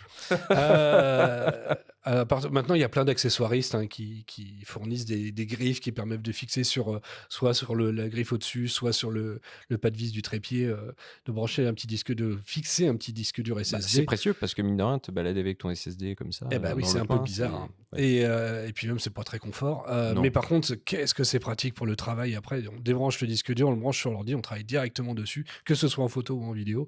Donc, et encore une fois, c'est les mêmes accessoires que sur les 5.2. Donc, ça ouvre une grosse palette d'accessoires alors que le produit est à peine sorti. Oui, Olivier l'a dit tout à l'heure, c'est-à-dire que tu prends le grip, la poignée optionnelle C'est du ça. S5 II, tu le mets sur le G9 II. C'est la même. c'est la même. Les batteries, c'est les mêmes. Pour les vidéastes, les cages, c'est les mêmes. C'est un Et il y a vrai- un truc vraiment cool qui s'est passé, c'est que maintenant, la mise à jour se fait via l'application. Ouais, Oui. c'est vrai. Et ça, c'est top. C'est vrai. C'est que beaucoup Ah, il y a plus du chemin qui a confortable été fait. Ouais. hein, Ouais. ouais. Oui, parce que c'est toujours Wi-Fi et Bluetooth avec le contrôle de l'appareil, etc. Et donc les mises à jour maintenant, tu as raison, Olivier. Boîtier et optique compris, parce que des fois. Oui. Ouais. Ah, oui. Ah oui, ça te prévient qu'il y a une mise à jour, tu cliques OK, hop, c'est fait. Très bien. Bon, on va parler un peu prix maintenant. Laurent, combien ça vaut un Lumix G9 Mark II? Alors, d'après mes fiches, parce qu'autant chez... Aujourd'hui, à l'heure de l'enregistrement, Alors, ça vaut. pour toi, Pour les auditeurs, moins 50% évidemment. c'est un boîtier qui a 1890 €, boîtier nu. Ouais. Sachant qu'il y a, alors sur ces périodes de fin d'année, il y a évidemment des offres qui sont mises en place qui vont aller jusqu'à 600 € de remise si on achète des optiques, 1, 2 ou 3 optiques avec. Donc, en fonction du nombre d'optiques, le prix change. Il y a des kits aussi. Donc, il y a un kit avec le. Alors, on a deux 1260, ce qui donc fait 24-120. La Lumix et la Leica. Exactement. Le kit avec le 1260 Lumix, ça le ramène à 2099 €. Et le kit avec le 1260 284 Leica, ça le ramène à 2499 €. Ok. Donc, grosso modo, c'est des prix entre ce nouveau G9 Mark II, le GH6 et le S5 Mark II, si on met de côté les ODR et offres de remise. Voilà, tout ça tourne à peu près aux alentours des 2000 €. C'est ça. Donc voilà, c'est un choix philosophique à faire pour les gens, de se dire, bon, quitte à choisir, est-ce que je vais aller plus sur le micro 4 tiers ou plus sur le full frame? Alors, je suis d'accord avec toi là-dessus. Le choix va pouvoir se faire. Maintenant, ceux qui vont se dire oui, mais à 300 € de plus, j'ai un plein format. Ah, c'est ça la question, quoi. Faut pas oublier que c'est pas du tout les mêmes caractéristiques. Aussi bon que soit le S5 Mark II et le G9 Mark II, si on devait comparer le G9 Mark II, ce serait plutôt un S5 2X qui lui est à 2500 € le boîtier nu. Ne serait-ce que Ouais. par rapport à la capacité de mettre un disque dur SSD, des capacités à faire du ProRes, etc., Et etc. puis ça n'a aucun sens de comparer ces boîtiers-là. Il faut Non. raisonner en termes de système. On est d'accord. On l'a suffisamment, je crois, dit jusque-là. Oui. Et on va parler d'optique après, donc ça tombe bien. Raison de plus. Non, mais oui, sinon on est peu ou prou dans un choix cornélien pour certains des auditeurs. Et on a parlé du premier G9 pendant l'émission. Est-ce qu'il est toujours au catalogue? Il est complètement au catalogue et arrivé à un prix indécent. C'est-à-dire C'est assez variable en fonction des enseignes, mais vous allez le trouver entre 1000 et 1500 € suivant les configurations. avec une optique? Ça peut arriver avec une optique dans ces prix-là, oui. Ah oui, ça vaut le coup d'œil. Parce que là, il est à la version 3. Oui, quelque chose du firmware 3.7, en je plus. crois. Ouais. On est loin. Et puis il continue à être mis à jour, d'ailleurs. Bon. Alors pour terminer, je vous propose qu'on parle un peu des optiques micro 4 tiers proposées par Panasonic et Lumix, que l'on peut donc utiliser sur ce nouveau Lumix G9 Mark II. Et nous avons demandé à Nadia du blog et chaîne YouTube Blog Photo Lumix de nous parler de ses optiques de prédilection et surtout des avantages qu'elle voit sur le terrain à travailler avec du micro 4 tiers. On l'écoute. Alors, en tant qu'utilisatrice de longue date des Lumix Micro 4 tiers, parce que moi j'ai commencé avec un Lumix G7, de mon point de vue, l'avantage principal du capteur Micro 4 tiers, eh ben, ça va être au niveau des objectifs. Parce que finalement, au niveau des boîtiers, aujourd'hui, on va avoir à peu près le même poids de boîtier, qu'on soit sur un Micro 4 tiers ou sur un plein format, quand on commence à avoir des boîtiers haut de gamme. Par contre, là, on va avoir une différence fondamentale, c'est sur la taille des optiques, parce que la taille des optiques, elle va être beaucoup plus faible sur micro 4 tiers que sur plein format. Je vais prendre un exemple concret. On va avoir un 12-35 mm f2.8 qui équivaut à un 24-70 mm f2.8. Et sur le 12-35, on va être aux alentours de 300-350 grammes contre des 900 grammes sur du plein format. Donc, pour un baroudeur, par exemple, pour moi, c'est vraiment le point fort du micro 4 tiers, eh ben, on va pouvoir se déplacer avec du matériel qui va être beaucoup plus léger. Et comme ça reste un critère qui est important aujourd'hui dans le choix du matériel photo, bah, c'est un des premiers avantages du capteur micro 4 tiers. Alors, j'ai parlé de la taille des optiques, de leur poids, qui est un des premiers avantages du parc micro 4 tiers. Mais en fait, le véritable, pour moi, point fort du parc micro 4 tiers, ça va être la grande quantité d'optiques disponibles à des prix très très variés. Si je prends l'exemple du 42,5 qui est l'équivalent d'un 85 mm en plein format, on va avoir un 42,5, on va dire, pour monsieur et madame tout le monde qui a un petit budget, où on aura une ouverture de 1.7, donc qui est déjà une ouverture intéressante. Et puis on a la gamme Leica, donc c'est des optiques commercialisées par Panasonic, qui sont estampillées Leica, donc qui respectent un cahier des charges, et où là on va avoir des optiques beaucoup plus haut de gamme en termes de prix, mais évidemment aussi en termes de qualité d'image. Et c'est vraiment tout l'intérêt de ce parc micro 4 tiers parce que on va pouvoir piocher différentes gammes d'optiques et donc s'adapter à son budget, à sa pratique. Mais moi, j'aime pas trop opposer amateur et professionnel. Je pense que c'est avant tout le budget de la personne qui va lui permettre d'identifier quel matériel va être en adéquation avec son besoin aussi. Euh, Laurent, l'avantage principal du système micro 4 tiers, c'est pas finalement ce fameux coefficient de conversion de 2 fois sur les optiques, qui a évidemment du sens et beaucoup d'intérêt sur les longues focales, un peu moins sur les grands angles. Je suis complètement d'accord avec toi. C'est un des gros avantages du micro 4 tiers, c'est justement ce facteur multiplicateur de 2 qui fait un 100 mm, ça devient un 200 mm en équivalent 24-36, beaucoup, beaucoup plus léger. Je prends l'exemple tout bête du fameux 100-400, donc qui équivaut à un 200-800. Vous savez que dans la vraie vie, un 800 mm, c'est quelque chose qui est, je ne vais pas dire intransportable, mais qui est quand même un sacré fardeau à se trimballer. Il y a des exceptions.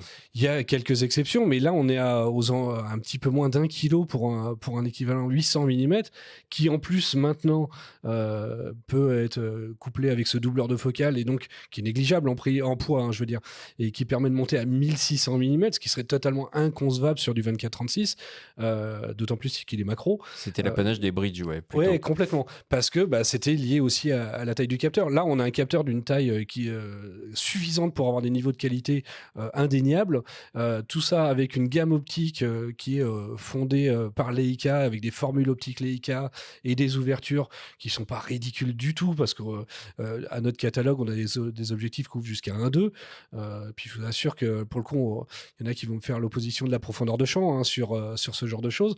Je rappelle qu'un 2.8, ça reste un 2.8 dans tous les cas. Ok, le capteur est plus petit et c'est le capteur qui fait qu'on a une profondeur de champ qui est forcément un peu plus grande, mais aujourd'hui on a des objectifs qui ouvrent à moins de 1 sur du micro 4 tiers à des prix particulièrement faibles et qui donc nous permet d'avoir des profondeurs de champ. Je s'assure qu'à moins de 1, la profondeur de champ elle est courte, très courte là-dessus. Donc oui, c'est un des gros avantages du micro 4 tiers, ouais, complètement.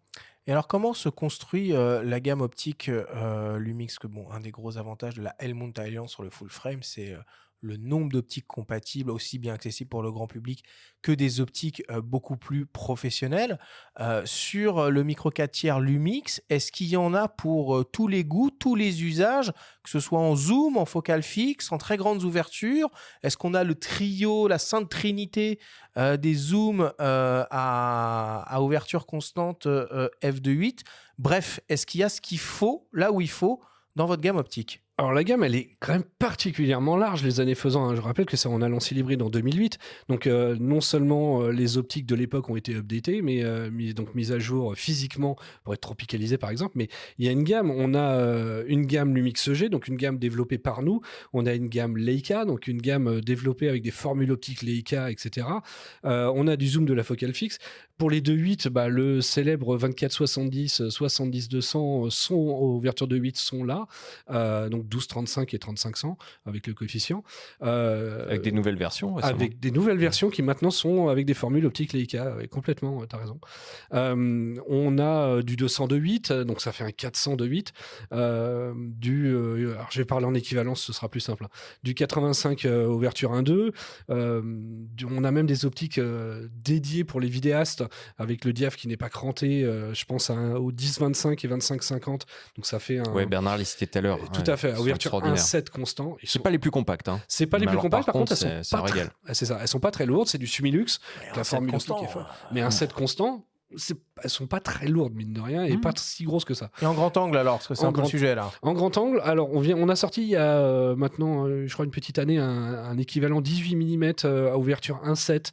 Le Sumilux Leica aussi, qui est pas très cher, qui est aux alentours des 500 €, qui est impressionnant, parce qu'il y a vraiment quasi aucune déformation, bluffé. Sinon, on a du 7.14, du 8.18, donc à chaque fois multiplié par 2. 7.14, 8.18, le 8.18 étant 2.8.4 et le 7.14 F4. Et ça, là, je vous parle que des gammes pures Panasonic Leica. Parce qu'on a donc la compatibilité totale avec les optiques OM System, on est d'accord. Exactement, totale. D'ailleurs, eux, comme nous, mettons à jour les boîtiers et les optiques pour être compatibles avec leur double stab, machin, tout ça, ça fonctionne. Alors, la totale, non, parce que la double stab, ça marche pas. Non, la double stab marche pas. Par contre, en fonction des focales... Ça marche pas si on met une optique M-Zuico sur un Lumix, c'est inversement. Par contre, on fait des tests avec leur 300 mm. Le 300 mm garde sa stabilisation objectif, qui est extrêmement logique sur des focales comme celle-là, d'avoir plutôt celle de l'objectif que celle du capteur. Et encore, voilà, on parle pas des marques tierces qui, pour le coup, n'ont pas d'autofocus, mais il y a tellement de choses à faire, aussi bien en photo qu'en vidéo. Olivier, toi, niveau optique, est-ce que tu penses qu'il y a encore des manques dans la gamme micro 4 tiers Lumix, des choses qui seraient intéressantes de développer et de sortir? Alors, il manquera toujours un macro, mais bon, là, c'est presque réglé avec le 100-400, là, qui, avec son doubleur, devient un 1600 mm macro. C'est un peu compliqué à utiliser parce que ça, c'est des focales, tu as l'impression de faire une mise au point à travers un œilleton, donc c'est un peu complexe, mais c'est quand même pas mal. J'ai fait une photo de la Lune hier soir, c'est de l'astrophotographie, quoi. On est sur quelque chose d'absolument invraisemblable. Après, il manquera toujours des trucs, mais il faut se poser les bonnes questions aussi. Hein. C'est dans la vie d'un photographe, quand on parle du plein format, tu as besoin de quoi, 24-70, 70-200, et puis éventuellement une très longue focale si jamais tu as besoin de faire de l'animalier, comme un 6600, un truc comme ça. Si la règle est valable sur le plein format, elle est aussi valable sur le micro 4 tiers. Je pense que là, on a plus que ce qui est nécessaire. Surtout que maintenant, c'est vraiment implémenté par des marques tierces qui nous viennent de loin. Je sais que l'AEOA, par exemple, a fait un 7,5 mm, zéro distorsion, c'est un truc de fou. Donc, si tu fais de l'architecture, le truc vaut 400 balles. Bon, voilà. Ils font des objectifs anamorphiques, encore une fois, ce que je disais tout à l'heure, parce que ces boîtiers d'appareils photo sont capables de devenir de véritables caméras de cinéma maintenant. Je dis bien de cinéma et pas de vidéo, hein. Avec des objectifs anamorphiques qui sont tout petits. Là, j'en ai reçu un ce matin, il fait 400 grammes le merdier, et il est incroyable. En plus de ça, il se paye le luxe de te demander quel genre de flair tu veux. Donc tu as le bleu, le ambre, l'argenté. Moi, j'utilise l'argenté parce que je trouve que c'est plus naturel, mais après, en fonction des goûts, voilà. Mais attends, tu dois pas le choisir avant de choisir l'optique? Si, c'est à toi de choisir. Donc tu as intérêt à savoir à peu près ce que tu veux. Donc moi, je conseille toujours aux gens de les louer ou de s'en faire prêter avant de déclencher un achat, parce que même si c'est pas très cher, c'est si quand même t'as pas le flair bleu, c'est dommage. Si ouais, alors surtout sur les Laowa, ils sont présents, on va dire. Donc avoir l'argenté ou le ambre maximum, à mon avis, c'est la meilleure option, parce que le bleu là, même JJ Abrams, je pense qu'il les vomirait. Hein. Ouais. Alors pour compléter des optiques macro, je pense que je comprends ce que tu voulais dire. On en a au catalogue, hein. Ouais. On en a déjà deux, mais je pense que c'est le 30 plus long. Et le 45. Un 30 et un 45, donc un 60 et un 90 mm. Je pense que c'est un peu plus long. Oui, au-dessus des 100 mm, c'est généralement ça qu'on utilise, qu'on préfère. Mais encore une fois, Ces objectifs macro, on pourrait faire une émission là-dessus. Tout le monde en a un chez lui et personne ne l'a jamais utilisé. C'est le macro, c'est vraiment une frange particulière des photographes, des mecs hyper patients. Enfin, je sais pas qui sont ces gens, mais Si, ils font des portraits avec. ouais, c'est ça. Ouais, aussi. C'est vrai. J'ai beaucoup d'admiration moi, pour les gens qui ont cette patience-là. Mais le macro, on a tous acheté un, pardon, et on l'a jamais utilisé. Si tu pourrais faire des tirages de jantes en macro, pourquoi pas. Complètement. Ou d'hélices. Ouais, cela dit, avec la gamme Art, t'es déjà quasiment sur des profondeurs de champ qui sont tellement ridicules avec des distances de mise au point. Pour un 24 mm Art, Je reviens 2 Bref. secondes aussi sur un aspect que Nadia a particulièrement explicité dans son témoignage. C'est le côté prix aussi des optiques micro 4 tiers. Alors, je me suis amusé à comparer. Alors, l'une des optiques les plus chères que vous avez en gamme, Laurent, C'est le fameux chez 200. Lumix, un 200 mm 2.8, équivalent donc à un 400 mm, qui vaut quand même la coquette somme de 3 199 €. Alors, ça peut paraître un budget conséquent, mais finalement, quand on s'amuse à comparer le prix de cette optique au 400 mm 2.8 full frame qu'on peut retrouver chez, on va dire, les trois constructeurs leaders du marché de la photo à l'heure actuelle, on n'est pas du tout dans les mêmes ordres de grandeur, hein, puisque chez les autres, on est entre 12 et 15 000 € pour un 400 mm de 8. Je ne sais pas si le rapport de prix est le même sur tous les objectifs, mais bon, en tout cas, sur celui-là, il est quand même assez impressionnant. c'est ce qu'on a calculé. Hein. On a calculé qu'à focale égale, sur le micro 4 tiers, tu es entre 3 fois et 7 fois moins cher que son équivalent sur le plein format. Et j'aimerais ajouter un truc, en particulier sur le 200 f2.8, l'équivalent 400 mm. D'abord, c'est une pure merveille. Il vient avec un doubleur, donc on peut le monter C'est à 800 joli, mm, en perdant 2 diaphes, donc tu vas monter à 4 là-dessus, peut-être un petit peu moins. Et pour l'anecdote, Panasonic Europe avait invité les ambassadeurs au Japon pour aller voir les usines de fabrication des objectifs. Alors, je peux en témoigner, je l'ai vu de mes propres yeux, j'en hallucine encore aujourd'hui. Ces objectifs-là, Vario Elmar, estampillé Leica, sont fabriqués à la main et toutes les lentilles qui composent ces objectifs sont polies à la main par des ouvriers de chez Leica qui travaillent chez Panasonic au Japon et qui ont quasiment 5 ans de formation avant de pouvoir polir ces lentilles. Donc on les a vus faire et ils sont patients comme ça à la main. Donc c'est pour ça qu'il n'y a pas 2 objectifs qui se ressemblent particulièrement parce qu'ils sont polis à la main, sont montés à la main. Je peux vous assurer que utiliser ce genre de truc, qu'on vienne de n'importe quel type de capteur, on monte le 200 f2.8 sur un micro 4 tiers, on utilise ça, on revient jamais en arrière. On va conclure là-dessus. Merci beaucoup Laurent, merci beaucoup Olivier de nous avoir détaillé en long, en large et en travers le système micro 4 tiers Lumix et en particulier ce nouveau Lumix G9 Mark II. Merci à vous. Merci, c'est toujours un plaisir. Bah oui. Je mets un terme à cette discussion et on passe au débrief.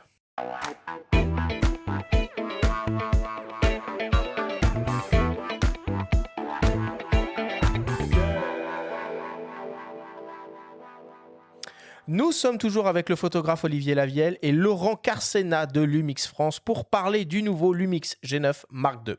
Olivier, Laurent, si on devait essayer de résumer et de synthétiser tout ce que l'on s'est dit pendant cette émission. Première question pour toi, Laurent. À qui s'adresse le nouveau Lumix G9 Mark II ? En fait, pour le coup, à beaucoup de monde, parce qu'il est à la fois photo, à la fois vidéo et sans compromis dans les deux cas. Je lui trouve pas vraiment de limitation. Évidemment, ceux qui font quasiment que de la basse lumière, ça va être pas forcément le client idéal pour ça, mais l'utilisateur, aussi bien photographe que vidéaste, qui veut le maximum de performance, que ce soit rafale, stabilisation, vitesse, qualité d'image, avec la plus grande légèreté possible du fait du parc optique phénoménal, il va trouver son bonheur avec un G9 Mark II. Olivier, selon toi, quels sont les avantages et les inconvénients du format ou du système micro 4 tiers comparé au full frame ? Comme l'a dit Laurent, les avantages, c'est le poids, le rapport poids-efficacité. On est sur quelque chose à focale égale qui va peser 2 kg de moins qu'un plein format. Donc là, on est très mobile, on est très efficace. Le rapport de conversion du capteur micro 4 tiers qui va transformer un 200 mm en 400 mm et ainsi de suite, rapport x2, bien, permet d'avoir des optiques qui vont coûter 3 à 7 fois moins cher que les optiques du plein format pour avoir des très longues focales. Donc pour l'animalier, le meeting aérien, le sportif, c'est absolument phénoménal. Et puis, comme disait Laurent, effectivement, le revers de la médaille, mais il y en a dans tous les systèmes, et le revers de la médaille du système micro 4 tiers, bien, ça va être effectivement la taille de son capteur qui, à nombre de pixels égal par rapport à un plein format, bien, va prendre un peu moins la lumière, et ça, c'est mathématique. C'est largement compensé par le double circuit ISO, c'est largement compensé par une stabilisation qu'on peut faire descendre sur des vitesses d'obturation de 2 secondes à main levée, et c'est largement compensé par une gamme optique qui ouvre jusqu'à 1.2, voire 0.95 pour les Voigtlander. Donc, il n'y a pas trop de limitations, c'est juste qu'il faut bien connaître son travail avant de choisir le bon outil pour travailler avec. T'as bien résumé l'émission, je crois. C'est ça. Essayez-le. Ouais, c'est ça. Alors, essayez-le et ne le confondez pas avec le S5 II du coup. Parce que, regardez bien devant. Le châssis est le même. Alors, pourquoi ce choix plutôt que de reprendre celui du... Parce que c'est pratique. Industriellement parlant, je pense qu'il y a un côté extrêmement pratique à ça, qui indéniablement est pratique aussi pour l'utilisateur. Parce qu'il va trouver de l'accessoire facilement, de la batterie facilement, etc. Donc j'y vois des gros avantages. C'était perturbant, je vous avoue, moi le premier, quand j'ai eu le boîtier entre les mains, en me disant, bon, ils se sont pas trop foulés sur le design. Et en y réfléchissant 2 secondes, je me suis dit, mais c'est tellement logique. C'est super rationnel. Et puis, puisqu'on parle des batteries, n'en achetez plus. Hein. Vous branchez en USB-C un powerbank sur ce genre de boîtier et ça marche très bien. Dans un powerbank de 10 000 nmH, vous avez quasiment 8 batteries de cet appareil photo. Sachant qu'on n'en a pas parlé, mais pour l'anecdote, comme ça, la première fois qu'on a testé le G9 Mark II, c'était sur un meeting aérien. On y est allé comme des dégueulasses à la rafale. 60 images par seconde pour dire que ça y va. Puis sur les meetings aériens, t'as pas trop le choix. J'ai fait 1250 photos avec une barre de batterie. Avec l'écran éteint, puisque de toute façon, on avait des conditions de lumière qui étaient complètement invraisemblables, donc j'étais dans le viseur l'œilleton, quoi. Mais une barre de batterie pour 1250 photos, on est déjà vachement bien sur les économies d'énergie qui sont faites grâce au nouveau processeur L au carré. Laurent, est-ce que tu peux nous présenter les caractéristiques principales du capteur qui équipe le nouveau Lumix G9 Mark II ?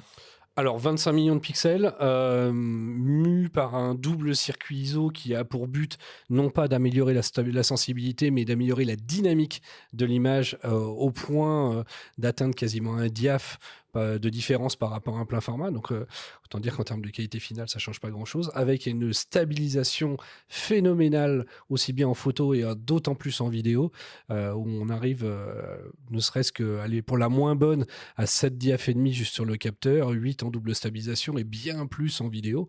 Donc ça, c'est... Et ce nouveau capteur ayant été développé, ainsi que le circuit électronique, conjointement avec nos amis de chez Leica. On retrouve dans ce boîtier le même système autofocus que dans le S5 II ? Exactement le même, avec même une avancée dessus par rapport à la détection des animaux, qui a une détection de l'iris, enfin de la pupille des animaux, des voitures, des motos, des humains et des animaux, et tout ça séparément. Laurent, en vidéo, le Lumix G9 Mark II semble presque tout faire comme le GH6. C'est pas faux. Il fait tout. La seule exception qu'il va avoir, ça va être l'enregistrement du ProRes en interne. C'est-à-dire que le GH6 a un CF Express, lui ne l'a pas. Donc le ProRes va se faire sur disque dur SSD qu'on va brancher sur le port USB-C. Sinon, que ce soit la 4K 120, le Full HD en 300 images secondes, la possibilité de faire du log avec la plage dynamique d'un plein format, parce que ce n'est plus un log light, mais le log complet des pleins formats. Du 4.2 dB, de toute façon, il n'y a plus de 8 bits. Oui, puis du RAW avec la dernière mise à jour. Et avec la dernière mise à jour. Le RAW ou le Blackmagic RAW sur la HDMI. Donc, oui, c'est un monstre en vidéo aussi. Ouais. Olivier, est-ce que en gamme Lumix optique, on trouve tout ce qu'on a besoin en micro 4 tiers ? Oui. Objectivement, c'est le cas de le dire, on trouve tout ce dont on a besoin sur n'importe quel foutu boîtier. Encore une fois, on a besoin d'un 24-70, 70-200, basta pour faire son travail. C'est ça. Non, mais il y a une espèce de course à la surenchère. Moi, je rencontre souvent des gens qui disent « Ah, j'ai ça pour faire du portrait, ça ». Et puis les types, ils me sortent un déballage de trucs. Vraiment, il y a tout ce qu'il faut et plus encore. Entre OM System, Lumix, Leica, Sigma, l'Iowa, Irix, tout ce que vous voulez. Sur le marché, maintenant, vous cherchez un truc, vous le tapez sur Internet, vous le trouvez. Hein. Il n'y a aucune limitation sur le micro 4 tiers. Mais il y a surtout des optiques anamorphiques, qui n'y a pas forcément de manière aussi répandue sur d'autres montures, en tout cas. Bah oui, Alors, parce c'est qu'on a une prise en charge de l'anamorphique qui est particulière, vu qu'on non seulement on le désqueeze, mais on le stabilise aussi, ce qui pour le coup est unique sur le marché. Et on vous renvoie une émission qu'on a consacrée au rendu cinématographique avec l'excellent Bernard Bertrand. Et là-dessus, encore une fois, il faut le dire aux auditeurs, il y a ceux qui vont faire de la vidéo et qui vont gratter ce que vont leur laisser les gens qui vont faire du cinéma à partir de maintenant. Si tu shootes un mariage en vidéo, entre un rendu ciné-look et un rendu vidéo, genre le caméscope à papa, le client, il a vite fait son choix. Hein. Donc aujourd'hui, sur les Lumix, on peut monter de l'anamorphique, c'est fait pour, à raison de plus, encore une fois, sur un micro 4 tiers, qui est quasiment l'équivalent d'un Super 35. Donc l'objectif anamorphique a été fait pour le Super 35. Vous montez ça sur un G9 Mark II et vous êtes à Hollywood. Laurent, combien ça coûte un Lumix G9 Mark II ? Alors, le boîtier vient de sortir, il vaut 1899 € boîtier nu. Ensuite, il existe 2 kits avec du 1260. Alors, soit le petit 1260 simple 3556 à 2099 € ou la version 284 Leica, ce qui amène le kit à 2499 €, sachant que jusqu'à la fin de l'année 2023, il y a des offres en fonction du nombre de petits que vous achetez avec qui peut aller jusqu'à 600 € de remise. Parfait. Et pour terminer, Olivier, exercice de style, 9 arguments en faveur du Lumix G9 Mark II. 9 9. Pourquoi G9, 9 arguments. Ah bah oui. Alors, bah voilà, les objectifs sont beaucoup moins chers que sur le plein format. On a une gamme d'objectifs sur le micro 4 tiers, rapport à l'ancienneté du micro 4 tiers chez Lumix, qui est largement supérieure à celle du plein format. On a un boîtier qui est léger, versatile. On a toute une boîte de production dans un seul boîtier. On a on a par exemple de la photo HD à main levée. Et ça, franchement, il faut vraiment s'intéresser à ce truc-là. Ça permet de faire du pack shot, ça permet de faire du paysage. Tout ça avec une résolution de 100 millions de pixels, c'est invraisemblable. On a un double circuit ISO qui va permettre de largement compenser la perte en captation de luminosité du micro 4 tiers. On a un mode vidéo qui monte jusqu'à 5,7K 60 images par seconde, c'est de la folie. On a une rafale en photographie qui monte jusqu'à 70 images par seconde en single focus, où on a 60 images par seconde en focus continu. On a la capacité d'enregistrer sur un SSD et c'est absolument incroyable à faire. Et pour finir, il est super sexy, ce petit boîtier. Mais c'est chouette parce que tu as commencé par les optiques. Et moi, Ouais. j'aime bien cette idée Bien sûr. de penser d'abord au système. Et moi, je rajouterais qu'il a aussi le nouvel autofocus à détection de phase et de contraste développé et implémenté sur le Lumix S5 II. Merci beaucoup, Olivier et Laurent, pour toutes ces explications. Merci beaucoup.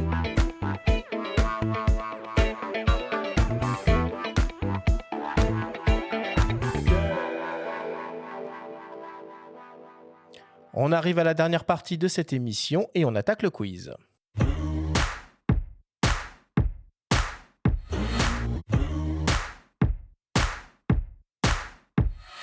Messieurs, le principe du quiz est très simple. Nous avons reçu des questions de la part de nos auditeurs qu'ils vous ont posées via notre compte Instagram en lien ou non avec le sujet de cette émission. Nous en avons sélectionné quelques-unes et vous allez avoir seulement 30 secondes et pas une de plus pour tenter d'y répondre le plus clairement possible. Avez-vous bien compris la consigne? Oui. Ça roule. Première question pour toi, Laurent, qui nous vient d'un dénommé Denis. J'avais adoré le GM5, qui incarne parfaitement la miniaturisation du système micro 4 tiers. Peut-on imaginer qu'un tel produit puisse voir le jour à nouveau? Alors, imaginez, on peut. Dans la vraie vie, j'ai malheureusement absolument pas cette information, c'est savoir si ça va arriver. Mais par contre, on en parlait tout à l'heure, c'est la philosophie complète d'origine. Mais il était tellement stylé ce boîtier. Ah, quoi. il était chouette. Mini, Il est chouette. Avec il le est- petit 20 mm 1.7. Oui, fantastique. il était arrivé un peu tôt sur la gamme. À l'époque, les gens avaient du mal avec un produit à ce prix-là, qui soit si petit, ne comprenaient pas trop. Donc on peut l'imaginer. Je suis pas dans le secret des dieux, donc je ne sais pas si ça va revenir. Je sais qu'aujourd'hui, on s'oriente plutôt sur des produits qui font tout. Deuxième question, pour toi, Olivier, qui nous vient de Mister More. Quelle différence il existe entre le 100-400 mm et sa nouvelle version 2 qui vient de sortir? C'est une très bonne question. En termes de qualité optique, absolument aucune. En termes de motorisation de l'autofocus, absolument aucune. Si ce n'est que le doubleur ne pouvait pas être monté dessus, le doubleur endémique, celui qu'on monte sur le 200 f2.8. Alors il a fallu faire un doubleur spécifique pour le nouveau 100-400 et donc un nouveau 100-400 qui permet d'intégrer le doubleur. Donc si on veut monter à 1600 mm macro, ce qui à mon avis reste une sacrée niche d'utilisation, eh bien il va falloir le nouveau 100-400. Une efficacité redoutable. Il n'y a pas une petite limite de distance minimale de mise au point quand tu mets le doubleur, enfin ou de focale que tu peux utiliser ou pas? Si, d'ailleurs, c'est même une des différences. Il y a un petit switch dessus qui permet d'éviter que les lentilles tapent tout simplement dans le doubleur. Ah oui. Et donc, il démarre, une fois qu'on a mis le doubleur, il démarre à 200 mm, aux alentours des 200 mm. Bon, les deux prochaines questions sont pour toi, Laurent. Et je commence avec de Jongst. À tes souhaits. Cette personne se demande s'il y aura un jour un GX9 II, une version donc plus compacte du G9 II. Alors, il faut arrêter de me demander ce qui va arriver devant la suite. C'est ça que ça intéresse les gens. Je ne suis pas chef produit. Je ne suis pas dans le secret des dieux. Je n'en sais malheureusement absolument rien du tout. Ils vont être déçus, les auditeurs. Oui, j'imagine bien. Grande déception. Et des demandes de produits plus grand public, c'est marrant. Oui, alors on en a eu récemment. Faut pas les oublier, hein, les débutants et les primo-accédants, entre guillemets. Je suis le premier à remonter cette demande de la part du terrain quand on fait les salons ou autres et de voir les gens qui le demandent. Vu qu'on continue à développer le 4 tiers, pourquoi pas? Bon, alors du coup, je pense que la réponse à la prochaine question sera aussi déceptive, bien que ce soit une question que j'aurais pu poser moi-même. À laquelle je t'aurais répondu la même chose. Qui nous vient Allez-vous faire un réflexe. Qui nous vient de Caro. Non, rien à voir, mais rien à voir. Caro se demande, enfin plutôt se souvient du CM1, un top smartphone pour la photo. Pourquoi est-ce que vous vous êtes arrêté en si bon chemin? Il est arrivé tellement en avance. C'est exactement ce que j'allais dire. Il est arrivé tellement tôt, celui-là. Malheureusement, beaucoup trop tôt pour le marché. Et on était dans une période où, aussi bon que soit ce produit, s'il n'y avait pas une pomme dessus, c'était plus compliqué à vendre. Et pour il était sexy en plus. Il était mignon, c'était un char d'assaut, on pouvait planter des clous avec. Il avait une très très belle optique, un capteur 1 pouce. Malheureusement, beaucoup trop tôt. Et la France et son système de distribution des smartphones par opérateur est tellement compliqué que ça n'a pas marché. Quel dommage, quel dommage. Et enfin, pour terminer, une question pour toi, Olivier. Une question qui tue. Pour de la haute définition, t'es plutôt G9 II en mode haute résolution ou S1R plein format à 45 millions de pixels? Ça, c'est une foutue bonne question. C'est une question qui tue. Alors, c'est-à-dire que si j'ai pas besoin d'aligner de la photo après de la photo sur des sujets qui sont un petit peu mobiles ou qui nécessitent un petit peu ce genre de choses, c'est sûr que le mode haute définition, que ça soit du S5 Mark II ou du G9 Mark II, c'est une très très bonne solution. Parce que 100 millions de pixels. Maintenant, sur des sujets qui sont un petit peu plus difficiles, le S1R reste mon boîtier préféré. Ok. Ça marche, merci à vous deux.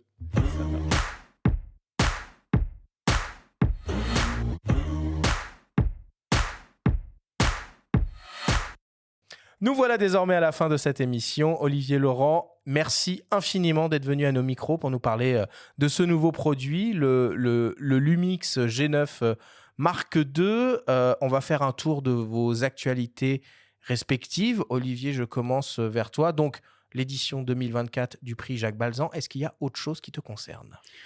Alors, pas vraiment. Il y a beaucoup de voyages qui vont arriver. Je vais faire beaucoup de photos. Là, le G9 Mark II m'a redonné envie de me remettre au cinéma. Donc là, je me suis acheté des objectifs anamorphiques. Je vais les monter dessus. Je vais partir à Saigon le mois prochain. J'espère partir à Osaka parce que normalement, il devrait avoir neigé au mois de janvier et j'ai jamais vu Osaka sous la neige et j'ai vraiment envie d'aller à Kyoto faire de la vidéo dans ces conditions-là. Un autre gros voyage aux États-Unis fin juin, début juillet. Cette fois-ci, pour me concentrer sur le centre des États-Unis, les villes de cow-boys, les troupeaux de bisons, Japon, etc., etc. Donc pas mal de voyages et pas mal de renouveau grâce aux nouveaux boîtiers qui viennent de sortir et pas mal de nouvelles idées donc à venir. Bon, super. Merci à toi. Et Laurent, dis-moi, Lumix, les actualités. Donc, il y a des offres de fin d'année, des offres de remise des ODR dans tous les sens. Exactement. On a de l'offre de remise à la fois sur les pleins formats, donc la série S5 II, 2X, à la fois sur les G9 II qui, malgré qu'ils viennent de sortir, ont déjà des offres de lancement, on va appeler ça comme ça, en plus des offres de fin d'année. Je rappelle qu'il y a toujours des mises à jour de firmware sur les boîtiers, que ce soit aujourd'hui celle du G9 Mark II, et même il y a peu de temps sur les séries S5 II et 2X qui ont rajouté le mode à main levée sur le mode haute résolution 96 millions de pixels. Et puis la fin d'année est accompagnée par quelques animations en magasin que vous pourrez trouver chez votre meilleur revendeur photo. Bon, bah c'est parfait. Merci beaucoup, Laurent. Voilà pour cette émission spéciale Lumix autour du nouvel hybride Lumix G9 Mark II. On vous donne rendez-vous dès jeudi prochain pour une grande masterclass sur l'éclairage portrait en studio au flash. Merci à tous de nous avoir écoutés, prenez soin de vous et on se retrouve mardi prochain.